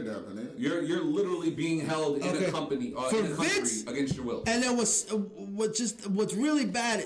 It's like, okay, we know Brock got his own private jet. He skied up out of there. He took Hogan with him. He took Flair with him. He took Jimmy Hart with him and everything. Apparently, he had to pick up Hogan anyways because Hogan's flight was delayed at Iceland or something like that. So they went and picked him up as it was. So, okay, he took the legends home with him. Whatever. That's Brock. Whatever. We know Brock. When he does these shows, he wants to go on first so he can get the fuck up out of there and go home and bang Sable. If I go home to Sable, I want to go home as fast as possible too to bang that, so I don't blame him. But Vince, you're the leader. You're the damn owner. These guys are trusting you to make sure everything's straight. Yep. You know that shit's going sour backstage, and you just leave these guys there and take the fuck off. Yep. And left them to fend for themselves. What if this had escalated to something more serious? Mm-hmm. Vince is safe and sound at home, but the rest of these guys are sitting over there being detained in their fucking hotel rooms and shit. Yep. How's that look good? Now I'm hearing that reports are coming out from fucking, dirt sheets, their inside sources that WWE is actually trying to get their talent to be on to do interviews and post stuff on social media saying that they were delayed because of mechanical issues. Yeah. And these guys aren't doing that whatsoever. Because a lot of people already have come out and said that the mechanical issue thing is bullshit. Just like Seth with his a skunk bullshit. Okay? R.I.P. Pepe. So, you mean to tell me that a multi-billion-dollar company can't get another plane like that for their talent? Charter a jet. What kind of shit is that? You mean to tell me that this company doesn't have kind of stroke? Y'all have been traveling the globe for like 50 fucking plus years. Mm-hmm. You gotta have some connections in this fucking world. Okay. I'm sure WWE has built up some sort of relationship with airlines and shit like that, seeing as these wrestlers travel 300 plus days a fucking year using said airlines. The same thing with car rentals and stuff. By now, I'm sure they have relationships with these kind of companies. So don't blame it on the fucking airline, because I'm sure $1 billion company, I'm sure if Mark Zuckerberg's plane broke down, Facebook can get him another plane like that. You know, these CEOs, these billionaire CEOs, you know, if their plane breaks down, they get another plane like that. I don't hear NFL teams, oh, my plane broke down, I can't show up for the game. No, that billionaire owner has got another plane already parked in there. Yep. Like, all right, get in here. Let's go. Get on the plane. But Vince, all of a sudden, doesn't have that kind of power. The quote-unquote most powerful man in wrestling can't get a fucking plane for his talent, to the point where he had to call on his son-in-law to save his ass. Everything about this situation is fishy.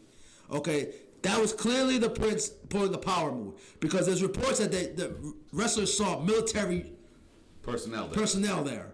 Okay, when they were getting escorted off, they were being escorted off the plane by military personnel. Okay, they were being escorted back to their hotels by military personnel. This wasn't regular cops. This wasn't security. This wasn't entourage. Military. And military over there in Saudi Arabia means a whole lot different thing than military over here. Okay? So this whole situation is fishy. WWE needs to just cut bait at this point, because the Saudis don't know what they want to pay. Yeah. Okay, I can't imagine they're getting any real revenue out of this. Okay, they're not getting any positive publicity. They're still in the shit. They're still executing fucking people out there. Yep. Journalists. Yep. Not just journalists. They're executing fucking civilians for talking out. Oh, you got something to say about the king? Dead. Yep. Oh, you don't like the prince? Dead. Oh, you're a woman without your face covered? Dead. Like, they're still executing by the dozens daily over there. So nothing has changed humanitarian. The women still can't do shit over there. Their government is still run by one entity that controls everything from what they say to what they watch. Like, we know these people ain't buying tickets to these Saudi shows. They're being ordered. Yeah, they're being forced there. They're being ordered to go there. This isn't, oh yeah, WWE's coming here, we're buying tickets. These Saudi people don't. Outside of the royal family, these Saudi people are poor. You know, of course you got your upper class over there and everything, but then it goes upper class and then goes dirt poor. But you gotta remember, Saudi is also a country where it's like filthy fucking rich. Yeah, like filthy for only certain people. Yeah, for certain people, but it's one of those countries that's filthy rich. What we see on TV is pretty much the King's neighborhood. But I wouldn't be surprised if they're giving away T-shirts and stuff. They're giving this stuff away, because none of these regular people that show up for these shows, the regular everyday people like us, they're dirt fucking poor. Okay, when we see as poor, we broke. Yeah. When they see us poor, the $2 I got in my pocket, they be like, "You got $2 in your pocket? We haven't seen $2 in years." $2 would feed them for like a month. So this isn't helping either side. It's making WWE look even worse. Okay, this whole situation was damn near a hostage situation. You damn near had to almost get the fucking U.S. government involved. Yes. They were briefed. Okay. Trump admitted he was briefed. And apparently the U.S. government has already briefed WWE on this and said, don't do it. From day one, you should. This is a bad idea. But Vince just see dollar signs and you're still waiting on that check. And Trump, don't forget, Trump is a WWE Hall of Famer and is very good friends with Vince. Yeah, they're friends. They're buddies. Shit, can I say it? Go right ahead. You know what? Nope. Keep not. Say from the grapefruits. Yeah. Say from the plums. You already know what I'm going to say. But yeah, Gabe, they have their oil money, but the only people that benefit from the oil money are the Saudi, the royal, the family, and the upper crust. Upper crust.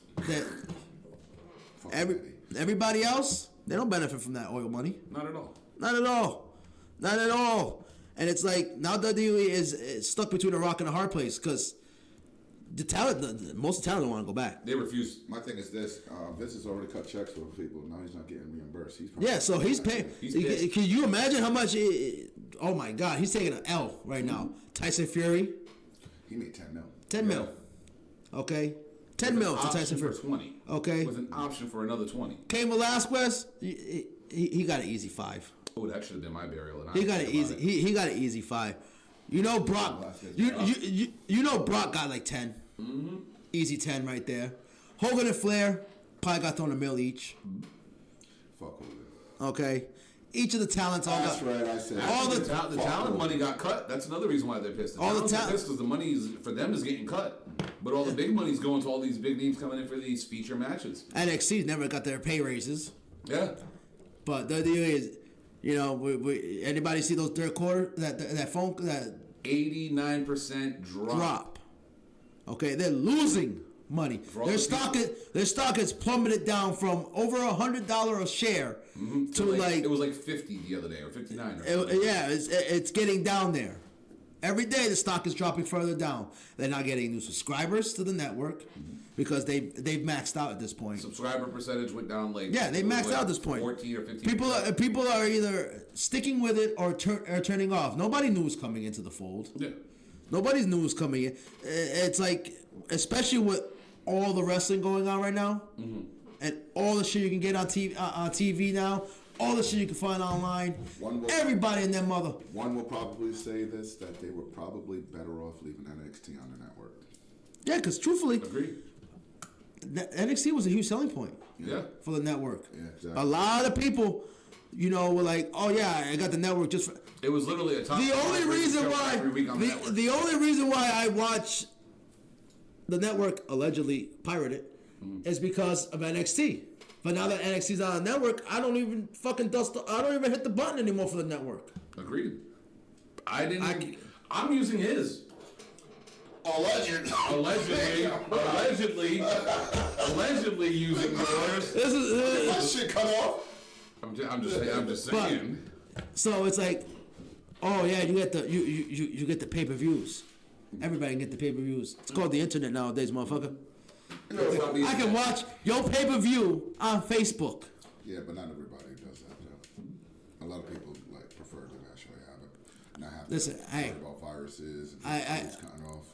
I literally, man, I don't lose. I watch it on my phone, and I've never once not watched the whole event if I'm watching it. Allegedly, motherfucker.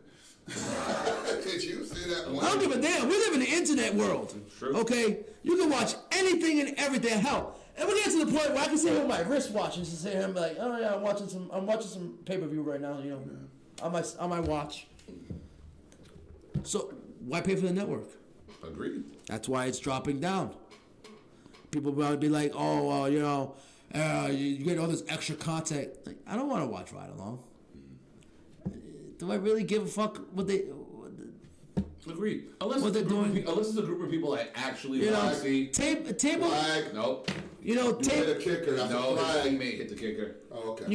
Table for three. Table for three, I don't mind. I'll shout out to the one they just did with JBL, Teddy Long, and Those are hit and misses. yeah, they hit and misses. Exactly.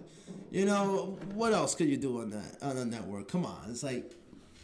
They don't even date. You know what's funny about the network? How many times are you going to go back and rewatch the catalog? The funny thing about the network is they people do. never came out with more shit. When it first came out, WrestleMania Rewind, awesome. They've never touched that again. Countdown, awesome. Never touched it again. My kids love the prank show. Loved it. Swerve. Swerve was actually really good. Loved it. I enjoyed Swerve. Gone. Huh? That the cartoon. Camp Nowhere? Camp Not WWE. WWE. Not Camp WWE. The one right before that. The Claymation one. City, WWE City something. Yeah, you know what I'm talking Yeah. about. My kids love. They still watch that. Yeah, shit, the fucking reality, the Legends House. Yeah. That was great. I want to see more Legends do shit like that. But no, they don't do it. It's like, the network is like, to me, it's not worth it anymore. Yeah. It really isn't. Yeah. That's what, it really was. The only selling point was the NXT and the pay-per-views. Now the pay-per-views aren't even a selling point because you're not generating enough buzz main roster-wise for people to tune in to the pay-per-views. Yeah. Like, when it's time for pay-per-views, is there a takeover on? No. I don't need to watch it right now. I might watch it. I'll watch it on replay. You know what? I got the network. I can watch it after. Whatever. Yeah. Exactly. But it's like, I'll wait to see what the buzz is on social media, if it's worth going back and wasting my time. Because that's how WWE's got a lot of people feeling. It's like, is it worth it? Like, wasn't even tuning into NXT, to fucking SmackDown this week. Second they said Baron Corbin and Roman Reigns are going to main event, I was like, 100% skipping Friday Night SmackDown. 100%. Was like, already made plans with the wife to go out to eat. Already had plans for the night. Okay, got home, people are buzzing about fucking NXT being on. I was like, well, good thing I got a DVR. Yeah. Let me watch this bitch. Mm-hmm. But if that buzz wasn't there, I'd have been like, no point. Probably would have skipped it. No point. So. But this past week, I tuned into fucking Impact, sat my ass right there, started a thread, watched the whole thing through. And we were all in the thread. And shout out to everybody that was Okay. in the thread with us. If you want to watch Impact with us on Tuesday, we'll probably be there. We'll be Watch the whole thing. Yeah. And not one point, and not one point of watching wrestling on Tuesday night or Wednesday night did I even think of changing the channel to something else. Mm-hmm. Okay? Because when I watch Raw, if I'm watching it live, I'm flipping other stuff. I'm watching football. I'm watching The Big Bang Theory. right there, bro. I'm watching fucking cartoons. I'm flip back and forth to other shit. Yep. Okay? But Tuesday and Wednesday night, undivided attention. Yep. Watch the whole thing.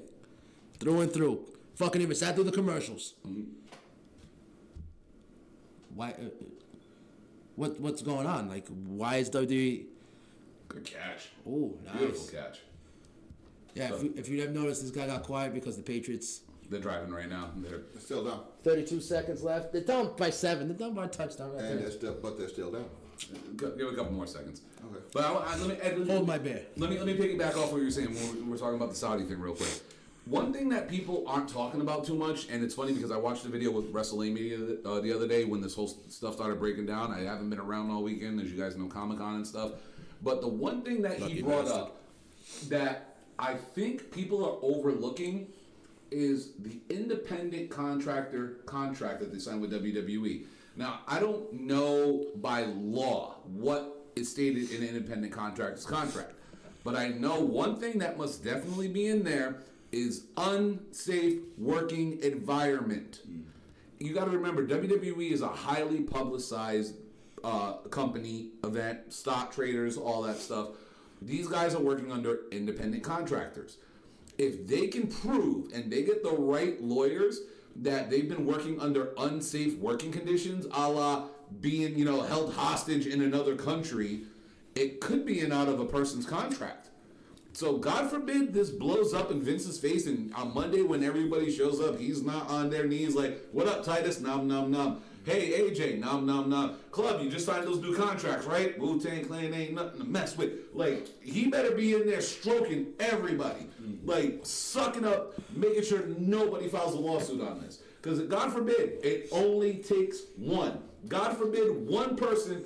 But see, decides to pull this shit, and God forbid they win based on this fact, this could be a game changer in WWE. So this is why I'm hoping, like we're talking about storyline wise and hoping shit gets better.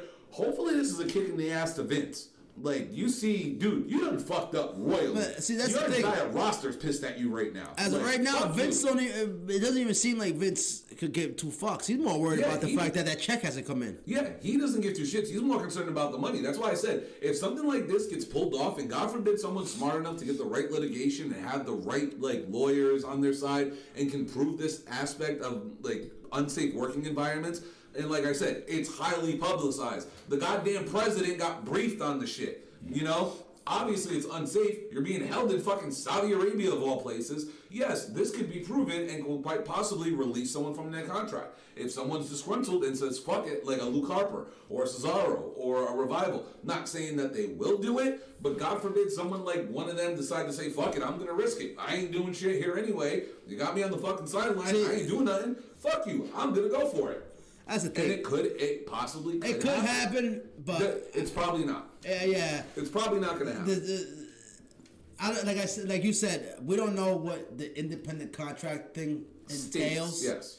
But Vince is such a sneaky motherfucker that there's got to be Some gotta type be of stuff in loophole there that in the protects him. contract. That protects him from any sort of any bullshit. And you got to remember, there's people stuff like that. with all due respect to this guy, and I'm not trying to Because throw him under the bus. if he could literally take your contract and extend it because you got hurt, Yeah.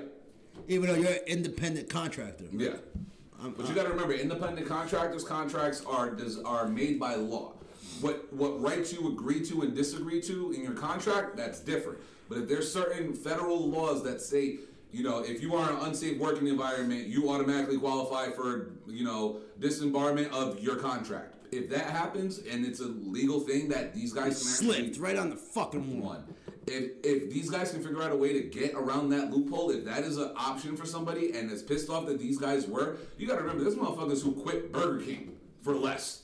You know what I'm saying? There's people that will quit a job at like CVS in a corporate office for less. You know what I'm saying? I'm sorry. If my life is on the line and I'm being held in another country over some bullshit and y'all were expecting me to fly 14 hours and show up somewhere else and be ready to perform after this bullshit, and my money's getting fucked up, and I'm sitting here away from my family. I'm in another. A lot of these guys miss Halloween with their kids. Yeah, like Carl. Did you guys see the video of Carl Anderson when he got home?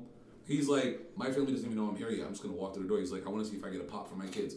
The moment he opened that door, his kids went fucking bolting towards him. Oh my God, Daddy, are you okay? Is everything okay? Sweet video, but it just goes to show you what these guys go through on it. And we always talk about this, about showing respect to these dudes and all this other stuff. I'm sorry, if I was working for WWE and I was involved in that situation, I would be rip shit pissed. I'd be rip shit pissed. And I agree with most of them, never again. Never again. You ain't never catching me on Saudi. I would never work that show again. Fuck you. Go out and get the best independent wrestlers in the world and have them fucking pull up the show. You want NXT because them motherfuckers are young and up there and they can't wait to get on the main roster. Send them bitches over. Mansoor can win a world title in Saudi Arabia and y'all will be good. You put Mansoor as a headliner right now, y'all are good. Fuck you, I ain't going back. That's my perspective on it. I would not do it. And Vince, hopefully you smarten up to this bullshit, because this sucks. And if I was an employee, fuck you too. That's what I would have said. I'd walk by Vince and Gorilla just like this. I'd be like, fuck you, pay me. You get on your Brock Lesnar shit? Yeah. Here's your IC title. Yeah. It's worthless anyway. You know what I mean? That's what I would have done. Yeah. All right, guys. You guys got anything else before we wrap it up? No? Did you have a take on Saudi? Oh, man. All right. I was hoping that you didn't do that. Put me on the spot. All right. WWE roster. Not the entire roster. Just everybody that was over there. My fee has gone up. For me showing up to your arena, it has gone up. For me doing an event for you, it has gone up. For you promoting me on a t-shirt, my percentage has gone up. Honestly, you just put me in one of the worst situations imaginable for anybody going over to a foreign country, and that's not being able to get home. And I don't give a damn how much you guys try to sugarcoat this. Me being stuck in Saudi Arabia cost me time with my family. Cost me time to do my job. Halloween. It cost me time with everything that happened at home. And you guys are at fault for that because you sent us over there. Part of my job duty was to go there. For me to continue working for you, I want better pay, better salary. I want the fucking works. If not, as Brian said, I no longer feel safe at this company. You put me in a situation where, and I'm going to be God's honest truth, soldiers would be fearing for their lives if they couldn't get home. Oh, we are, Brian. Okay? And we're on, and let's just not, no matter what the orange man in the office tells you about Saudi Arabia, let's not just blink on the fact that they will kill an American with no fucking problem. Mm-hmm. And we had a military escort offer the plane to our rooms, and we are not to be boarded no charter jets that your billionaire owner couldn't fucking charter for you. By the way, he dipped out on them. Yeah. He wasn't even there with them. Yeah. He was gone. He was already in the air. He was already halfway home. He was already fucking like, fuck this shit, I'm out. And honestly, my first thing is when I get to America and I see Brock Lesnar, let's jump. I'm dead ass serious. You're getting punched in the fucking face. What kind of a boy are you? As my man Mike Dana said, man, everybody in Impact is a tight-knit family. They make sure that everybody's good. We're like a family back there. We are brothers back there. Yep. And the moment trouble happened, you're fucking out of that door and you didn't bring not one of your brothers with you, you're getting punched in the fucking face. You're lucky if I don't spit on you when you're down. Are you out of your fucking mind? You're gonna get out of there the first thing smoking when we're stuck there fucking fending for our fucking selves? We got people with guns marching us to wherever the fuck God only knows. We can't get home, but you're all snuzzy on your fucking private jet, freaking drinking, toasting up with fucking racist Hogan and fucking Jimmy Hart. Are you kidding me? And then you're gonna show up to SmackDown the next fucking day by your damn self without any of the people who help you out on a week-to-week basis, who literally now have to go back to trusting you with their lives in the ring. Because honestly, guys, when you're wrestling somebody, you're literally trusting them with your life. And I'm supposed to do that again for someone who just took the first thing smoking out of them when tough times got tough? Fuck out of here. Fuck Brock Lesnar. Strip him of that belt and give it on somebody who's actually deserving of it, who's there on a week-to-week basis. Not somebody who fucking hightails it out of there and is the best paid motherfucker on your roster, by the way. Anyway. Shit, Tyson Fury and fucking Kane. Well, Kane was definitely still there. Kane was part of the crew that was there. Yeah. Kane didn't bounce. Yeah. Tyson Fury was on the jet, but Kane didn't bounce. Kane was still a part of that. Yeah.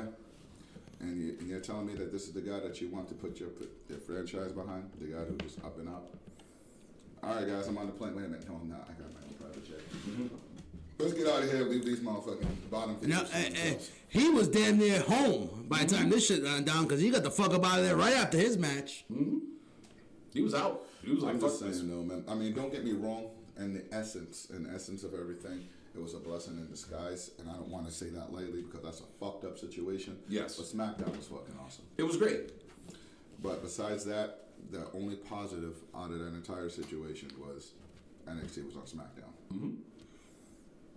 And you know what that is? That's not even a bad situation. That's just great writing from Hunter. Now, you're telling me that you want Tyson Fury versus Deontay Wilder 2 to be in Saudi Arabia. Do you think Deontay's going there? Hell to the no. Hell to the no. Fuck To the outta no. And what's funny is that one of the things that JD actually pointed out in his podcast was that could have been something to do with the fact that certain people high up with the Saudi prince were upset with the women. Yeah. It could Because if you think about it, nobody knew until like a few days beforehand when they announced that match. Day before. Yeah, they announced that match. And everybody's like, whoa, what the? Now, we all know Vince has been trying every show. Yeah. But they kind of dropped that on everybody last minute before anybody can really get in an uproar about it. Could this have been somebody high ranking in there who was a little upset? Because we all know, just like in this country, those old farts in charge are still stuck in their old fart ways. That's true. And like I said, over there in Saudi, those old fart men still think that women should be literally doormats. And to see two women in a ring doing a sport that they feel that it should be men only, that men only are fit to do said sport, seeing women, they could have been butthurt. They find that highly offensive to themselves. Because, sad to say, in the Middle East, they have a fucking God complex. Men have a God complex over there in the Middle East. That is true. They still feel that, I got 13 wives. yeah, and all 13 wives are my doormats. That is true. And Like another thing we got to think about, too, ain't even just the wrestlers. Think about guys like Michael Cole. He's probably pissed. Corey Graves, he's probably pissed. Renee Young was already pissed. She got kicked in the She got kicked in the face. No, I'm just kidding. Shout out to Renee Young. But Renee's been, I was on Friday night. Anyway, she was there. Renee's been coming out and saying she hates being on commentary. She said, fuck it. No, she said I'm never doing commentary. Yeah, Yeah, she flat out said, I'm never doing it again. She apparently she's also said that she didn't like being on Raw's commentary. Yeah, she hated it because think about it. Like the whole thing with Bischoff. You get a job, but you're not able to do what you do. Yeah, you're not doing your job. You know what I'm saying? And other guys, think about the guys with the camera crew. Think about the fucking referees, the guys who set up the ring, the whole ring crew or whatever. These are motherfuckers that bust their aside from the wrestlers. Charles Robinson, the referee, had to help set up SmackDown. He's the head of the stage crew. All the referees are part of But it. he had to get down in the nitty gritty and everything and get up in there, yeah. because there wasn't enough staff to I help gotta take set a up. momentary commercial break. Yeah. But when you don't have enough staff, that you have to start breaking out referees and people who normally won't be setting up the ring because they have other duties to attend to. Yep. Have to roll up their sleeves and get up in there. Yeah. You have an issue. You have a problem. Yeah. Okay? They had to charter an emergency flight from Florida and scoop up everybody and anybody who was available last minute. Call the Buffalo Police Department and tell them we need a police escort in order to salvage a show. Yeah. For one, these Saudi shows, if you're going to do them, Don't do them the day before a live event. exactly. You have all these empty spaces and you pick a day right before. And then on top of that, if these guys would have got back in time, they would have been exhausted still. Oh, they would have been And they gotta dead. go still go on TV the same day getting home. You gotta remember, not everybody can sleep. I am one person, no matter how long of a plane ride I'm on, I cannot sleep on a plane. Exactly. I would not be able to sleep. You gotta I'd be imagine up these the entire guys time. are already dead tired. Okay, so they were expected to fucking 14-hour flight home. Yep. okay, and then show up for another show and perform at top notch. Yeah. That's a recipe for disaster. Oh, definitely. That's how you get people hurt. That's how you end up on the injury report. Mark my words. We've been hearing about Michael Cole wanting to leave the WWE for a long time. If he's gone within a year, I call it. This is the reason why. He probably said, "You know what, Vince? I've had enough. I waved the flag. I'm done. I'm done with this bullshit." But I've been around here for I too am long all for for this. these wrestlers. This is why Daniel Bryan said no. Yeah. From day one. Kevin Owens said no. Yep. Sammy can't go. Yeah, this is why certain wrestlers have said no. We're not doing this. This is why Taker said no again. Yep. Said no this time. He's like, no, I'm good with this. All right, he doesn't want to do that fight. That fight alone is bullshit. Killer anyway. That fight alone is bullshit already. Big Show didn't even go. Mark Henry said, "Fuck it, I ain't going." Yeah, a lot of guys, originally already said no. The guys who are still going over there are low-level guys who the payday's nice. Okay, I don't fault them for that. You get your money whatever way. If you're gonna get a bonus out of the deal, then get your fucking money. Yep. But to do Saudi Arabia, to do a backwards ass country, like they need to reassess the whole what they're doing, because you're losing money at this point. WWE is bleeding money right now. Yeah. Contract wise, they're just throwing out money to keep anybody and everybody locked up. They're signing they're just giving everybody, oh, you're a wrestler? You got a buzz? Come We're here. gonna sign you. Yeah. Oh, you don't have a buzz? You might get a buzz at AEW? No, we'll sign We you. got you. They're signing everybody. And mind you, the NXT locker room right now is pissed off too. Because They're over flooded. No, NXT locker room is pissed off because they were told that moving to USA would get them all pay raise bumps, and not even Adam Cole, the champion, has seen a pay raise increase. But no, there's another story going around too that the people down in the NXT, like the ones that are down at the Performance Center, they're even getting pissed off. They're like, "Yo, you guys have too many people here. Like, there's no room for anybody." Yeah, they keep signing more people. There's only 2 hours that they can fucking, and then it's like, okay, so we're gonna call up some more people from NXT to the main roster, and then they get stuck in limbo. Yeah. Because come on, Aleister Black is still doing nothing. Say it. A fight with me. He's still waiting for somebody to pick a fight with him. Just go to the ring, man. Adonis just told you last week. Just go to the ring. There's people there. War Machine is defending their titles. It's jobbers. Like it's. Yeah, pretty much. It's like hopefully AOP shows up. I'm waiting for them. I'm waiting for AOP to come back. These NXT guys, it's like weren't drafted till like a week later. Yeah. it sucks for the guys who are still waiting in the PC center to come onto NXT, because it's like the NXT guys are like, wait, Papa H, we ain't trying to leave. We don't want to go. Yeah. Because there's a reason why Johnny's not going anywhere, because he said it flat out. Yeah, He he's didn't wanna NXT. go. He's like, fuck you, I'm not. Yeah. Tommaso Ciampa refuses to go up to the main roster. Yeah. At this point, I don't think anybody Undisputed ever wants to go to the main roster, because we already know what's going to happen to all those vanilla midgets. Yeah.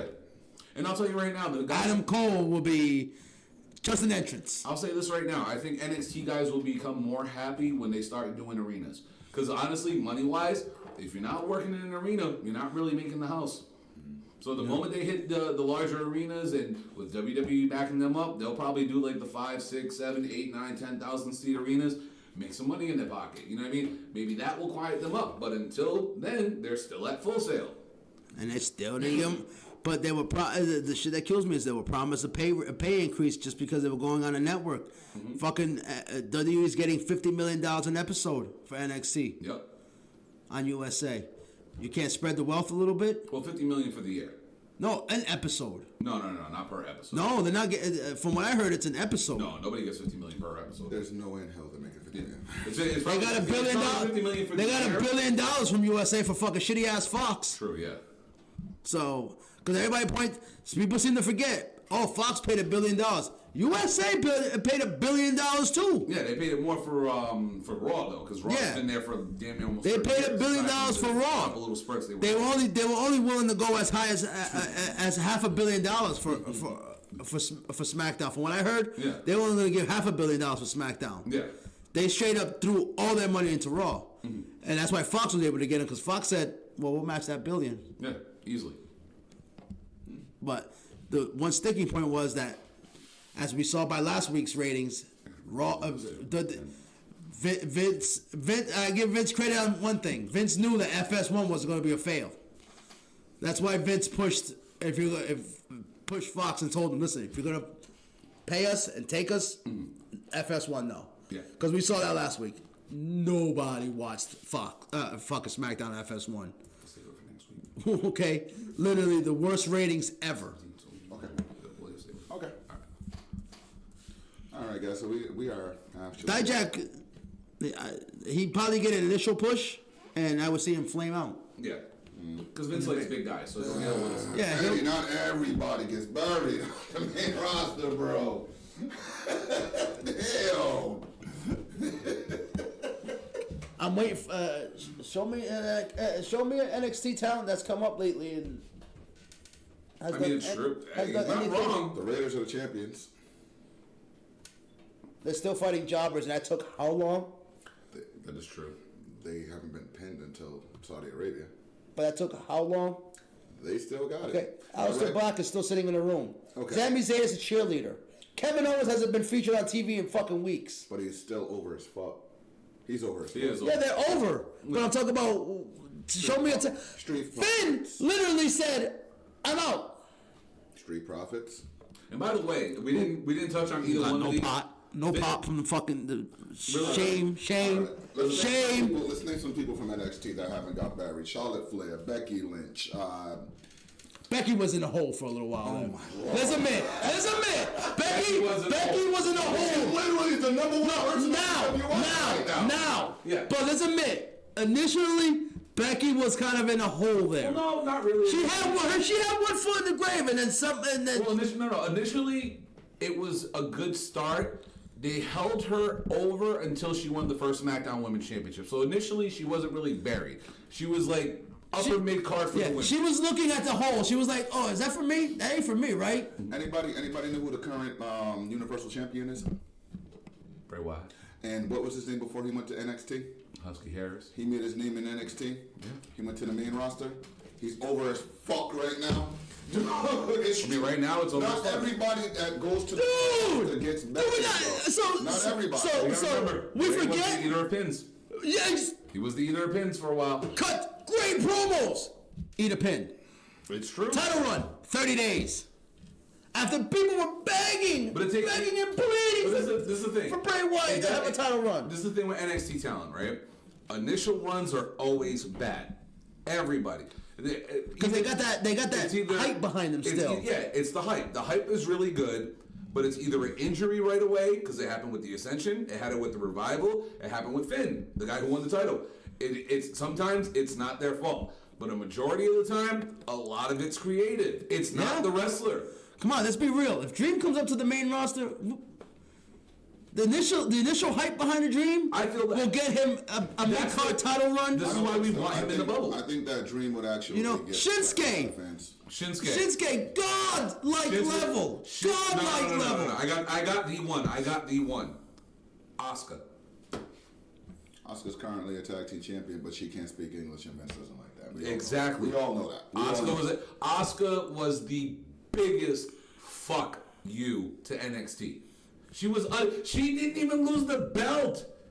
She forfeited the shit because she got called up. Amber Moon was big in NXT. Amber Moon was hot. She was mid. She was big in NXT though, and every time she got to the top, she got hurt. Yeah. Vince hates people that get hurt. I understand that. I understand that. It's either injury or bad booking. Oh, bad booking. Like you look back there, and there's a lot of guys who were on fire. Y'all keep telling me the Revival are something special. But they're a good tag team. They are. Well, think about it like this. In-ring wise, they're damn good. They're very, very good in the ring. The problem is they don't have nothing for them. So most people don't. Remember when everybody was like, "Oh, this the team that with Randy Orton. This is big things for them." It should have been, but they did nothing for them. They did nothing with them. Are they still tag team champions? Are they still the SmackDown champions? Yeah, they are. Lost? No, they're still the tag team champions of SmackDown. They're not even on TV as champions. Well, they just won it 2 weeks ago? Yeah. And they had to do the Saudi Arabia. Nobody did that last week. They didn't win it just 2 weeks ago. They won it They won it a while back already. Yeah, I think they won it almost. They've been champions for. Who did they get? The New Day. They beat the New Day. Yeah. Beat them at the last event. No, the last event was Hell in a Cell. They beat him before the last event. Yeah, they beat him before Hell in a Cell. So they're going like 2+ months now as champions, and they've been on TV how many times? It's something about Vince and guys from NXT. I mean, hopefully, what happened this Friday changes his point of view. I really hope, and I'm being dead serious right now. I really hope all the events that occurred this week, and I want to say this again, I feel bad for all 175 of you motherfuckers stuck in Saudi Arabia. But I hope to God, as a wrestling fan, Vince, open your fucking eyes. You see what you have with NXT. You got these motherfuckers who are risking their lives for you. You have all the talent in the fucking world to blow every company. I don't give a fuck. AEW, Impact, Ring of Honor, MLW, CZW, any company out there. You have the talent to obliterate everybody. But they misuse them. You just misuse them. And that's the thing. People are like, oh, well, NXT, they got all this talent in NXT. They have more talent in the main roster than on Then NXT. they do in NXT. That's the crazy part about it. And they're fucking sitting in Titus Cesaro lost to Mansoor. Well, that's a hometown special though. That don't Cesaro. But Cesaro's getting buried. All right, let's go. Seth Rollins, NXT. He's probably the one. Not He's every, the one. I'm just saying, He's the not one. everybody gets buried when they get to the main roster, bro. But you gotta remember, every time somebody says this person's gonna go to the main roster, we act like it's charisma. But think about not this, right? everybody gets treated that way, man. All right. People who made a name for themselves outside of the company, that's what they made Howard. Yes. But yo, Hold on. Still the There's a aces guy. out there. There's a guy who literally lit up NXT as one half of a tag team, who everybody was buzzing over, who is now named Shorty G. Yeah, not everybody gets that. There was still Virgils back in the Attitude Era. Back in the New Generation. Yeah. The Attitude Era still had the Job Squad, the Blue Meanies of the world. But they weren't Olympic champions. But Chad Gable's a different story. You gotta remember, Chad Gable. When Kurt Angle first started and debuted, everybody hated him. Oh, yeah. Nobody liked Kurt Angle. But he turned the channel when he came on. He worked, though. He's a Hall of Famer now. He worked. Not He worked. everybody. That was a different time, though. They actually put effort into stories. They actually put there was still a time when they still put effort into characters, into stuff like that. What was Kurt Angle's gimmick when he first came in? He was the Olympic gold medalist. That's his only thing, right? Yeah. That was it. There was no major storylines. His biggest feud was Taz. It worked. There was nothing for him. But they slowly built Kurt Angle up to the point where people. No, they didn't slowly build him. He put His first year, he won 4 titles, or he won 3 titles. He won all 3 titles his first Nobody year. watched his matches.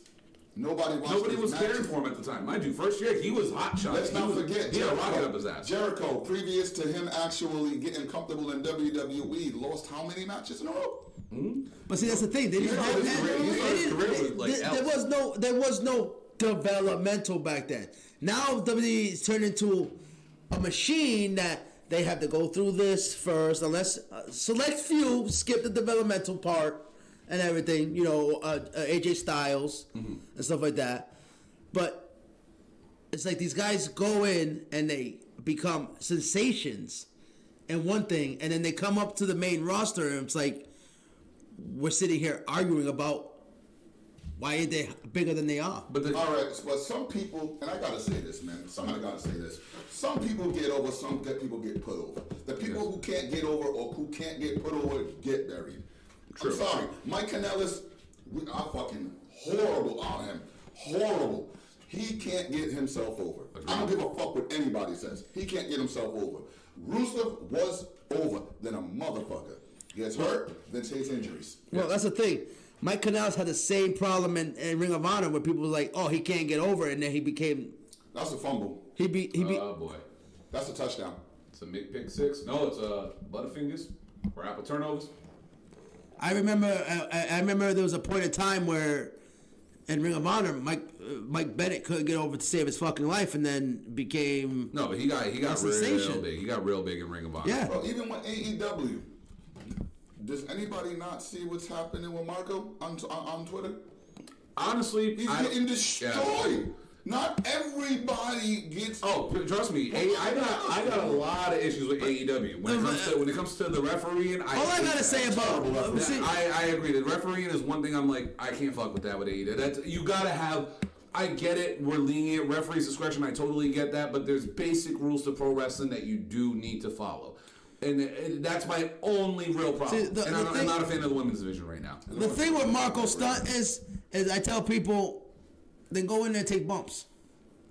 No. The Marco thing to me is stupid. I think the hate on Marco is stupid to me. It's like, you guys don't, like, some people don't realize he fits a role. He plays a role. He's literally in a group called the Jurassic Express, which I dubbed the Jungle Book. There we go. With a boy and a dinosaur. Yeah. Okay? It's literally, with that, I'm not saying this and being disrespectful, a freak show. You have a freak show. You have the tallest guy with the shortest guy and a boy who's a jungle kid, a.k.a. Jack Perry. You know what I'm saying? He literally fits the gimmick. Tarzan. Yeah, he literally fits that gimmick. So Marco Stunt in AEW, for what they're promoting, fits the gimmick. And for some people who don't know this, originally it was only supposed to be Jungle Boy and Marco. There was no Luchasaurus. Luchasaurus was an add-on after Double or Nothing. So for people who are like, why did they have Marco? Just know, Marco was signed first before Luchasaurus was. And they got plans, and I'm telling you right now. The Luchasaurus is all elite. Yeah. I'm telling you right now, they got plans for Marco Stunt. Whether you like him or hate him, there's plans for Marco Stunt. And I've seen the guys interview with Chris Van Fleet. Don't be surprised if this kid's not turning heel and has an amazing heel run. And I think AEW is going to do it. But no, AEW, there's issues with that too. I can go the same way I do with WWE. I can go with AEW because there's problems there too. The only thing is, I understand you want to criticize the old man because fuck it, he's giving you fucking ample. Oh yeah, he's literally saying here. Criticize. Yes. But I mean, not everybody gets shitted on. That's all I'm saying, man. Not everybody's part of the 24/7 run. But you know what it is? Okay, first off, put some respect on that title. I'm a former champion right here. Okay, do not forget that. Champ. My bad. Former champion, ladies and gentlemen. Former 24/7 champion. Yeah. But no, this is the thing, right? It has nothing to do with the talent themselves. That's the thing. That's the kicker in all this. And that's the part of the argument that we as fans, we get so caught up in, is the fact that we're not shitting on you because you're not talented. You can go in the ring. You can go in there. We're shitting on the people in the back who decide on what your position is. And that's the part that sucks. If we can't get you over, yeah. If we're giving you X to do, you're doing X. That didn't work. We'll give you Y to do. You didn't do Y. You did Y to the best of your ability, and it didn't work. Now we got Z to do. Yeah. And this is your final chance because we've given you 2 other chances. But, all right, so I'm sorry. I got to. So I want to counter that. I only want to counter that with one thing. Go ahead. One of my biggest pet peeves when it comes to promo writing and shit like that, and a lot of wrestlers say this, and we're seeing this outside of WWE. How am I going to write a promo for Kyle Chapman? Just let me go off on myself. Exactly my point. That's true. That's the biggest problem. That's one of the hugest problems is that they're not letting these guys. Creative freedom if you're fucking up with period. Like not everybody gets creative freedom. I understand that AEW is around and they say, okay, guys, you were tired of not getting creative freedom. We're going to give you this. Yes. But previous to that, does anybody remember the Rocky Maivia run? Oh, yeah. Anybody remember that? Yeah. Rocky Maivia coming out with the curly hair, the blue suit. Yay, it's Rocky Maivia. He joins the Nation and everybody's like, we can't wait till Farouk kicks him out. Then he becomes The Rock and he's the biggest thing that happened in professional wrestling. It takes time. Dude, not everybody's gimmick works every time. It's sometimes you can't blame creative. But see, the thing is, you can't get yourself over Rocky Maivia. Yeah, no, that Rocky Maivia wasn't The Rock's idea. That was Vince. Let's play off the fact that your father and grandfather, and this is the outfit you're gonna wear. Yeah. But you gotta remember too, it's a different time now. It's not like how it was back then where, Vince actually... You could take some chances. He would be like the Nation's domination was a chance. Yeah. That was, okay, let's take a gamble here with this. And, that could have blown up in their faces, which luckily it didn't, but it could have backfired majorly. Now, if you do Nation of Domination in today's climate of the world, it probably blow up in their faces. Well, you'll probably get a lot of snowflakes out there. Oh, this is...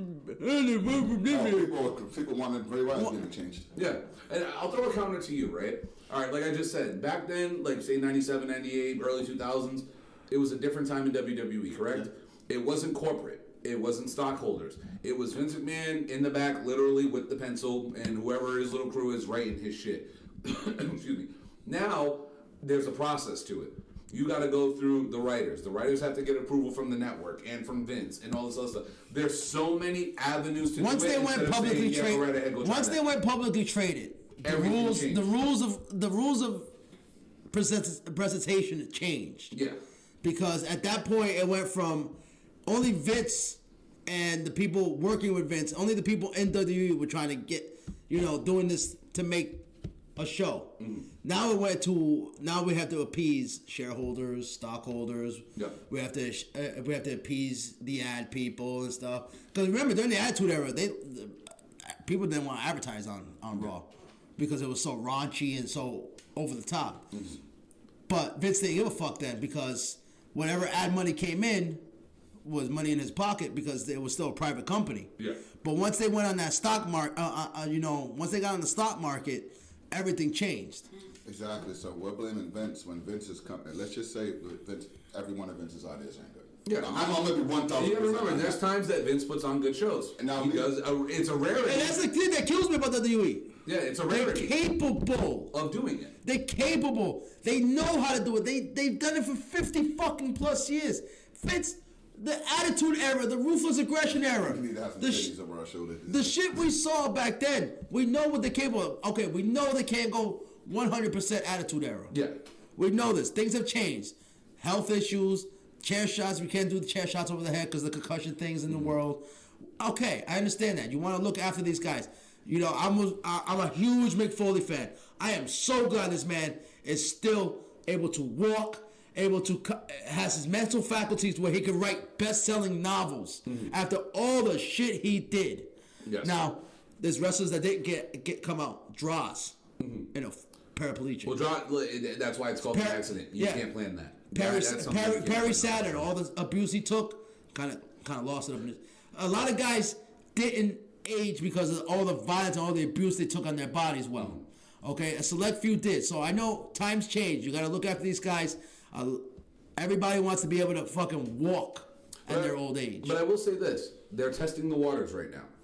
They're definitely testing the waters to see how far they can go. Big ups to fucking Vince McMahon for not letting the stockholders change the Fiend. Yeah, you didn't change the Fiend. As much drama as they had about that. Yeah, and we all said it. You let them talk you into changing it because they're nope. Then fuck you. Stood his ground. And you know something? Like we said on Raw, I like the storyline. I like the Cockhold storyline. I'm a fan because you know why? And this is what I've been saying for a while. And you were talking about getting over with the character. But But the storyline is working. Yeah. Lana's promo on Raw was damn good. Rusev has been getting over as the sympathetic guy.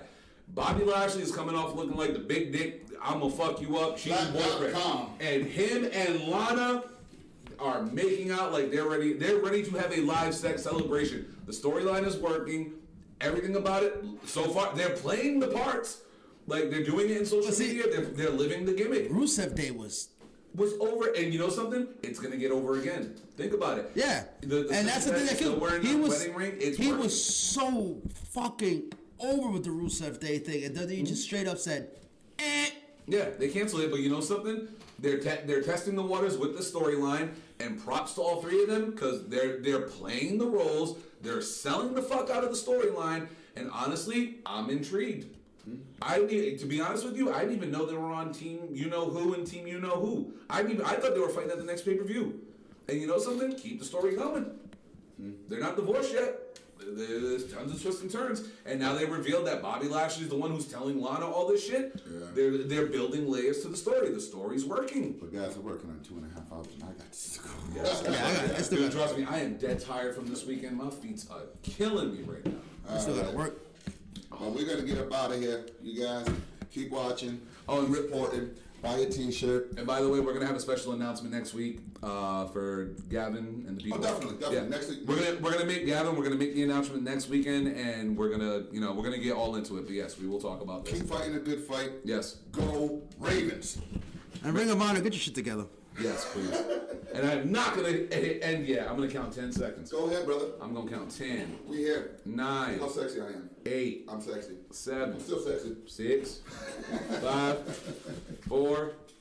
3. 2. Howdy ho. Peace out, Winslows. Later. Later.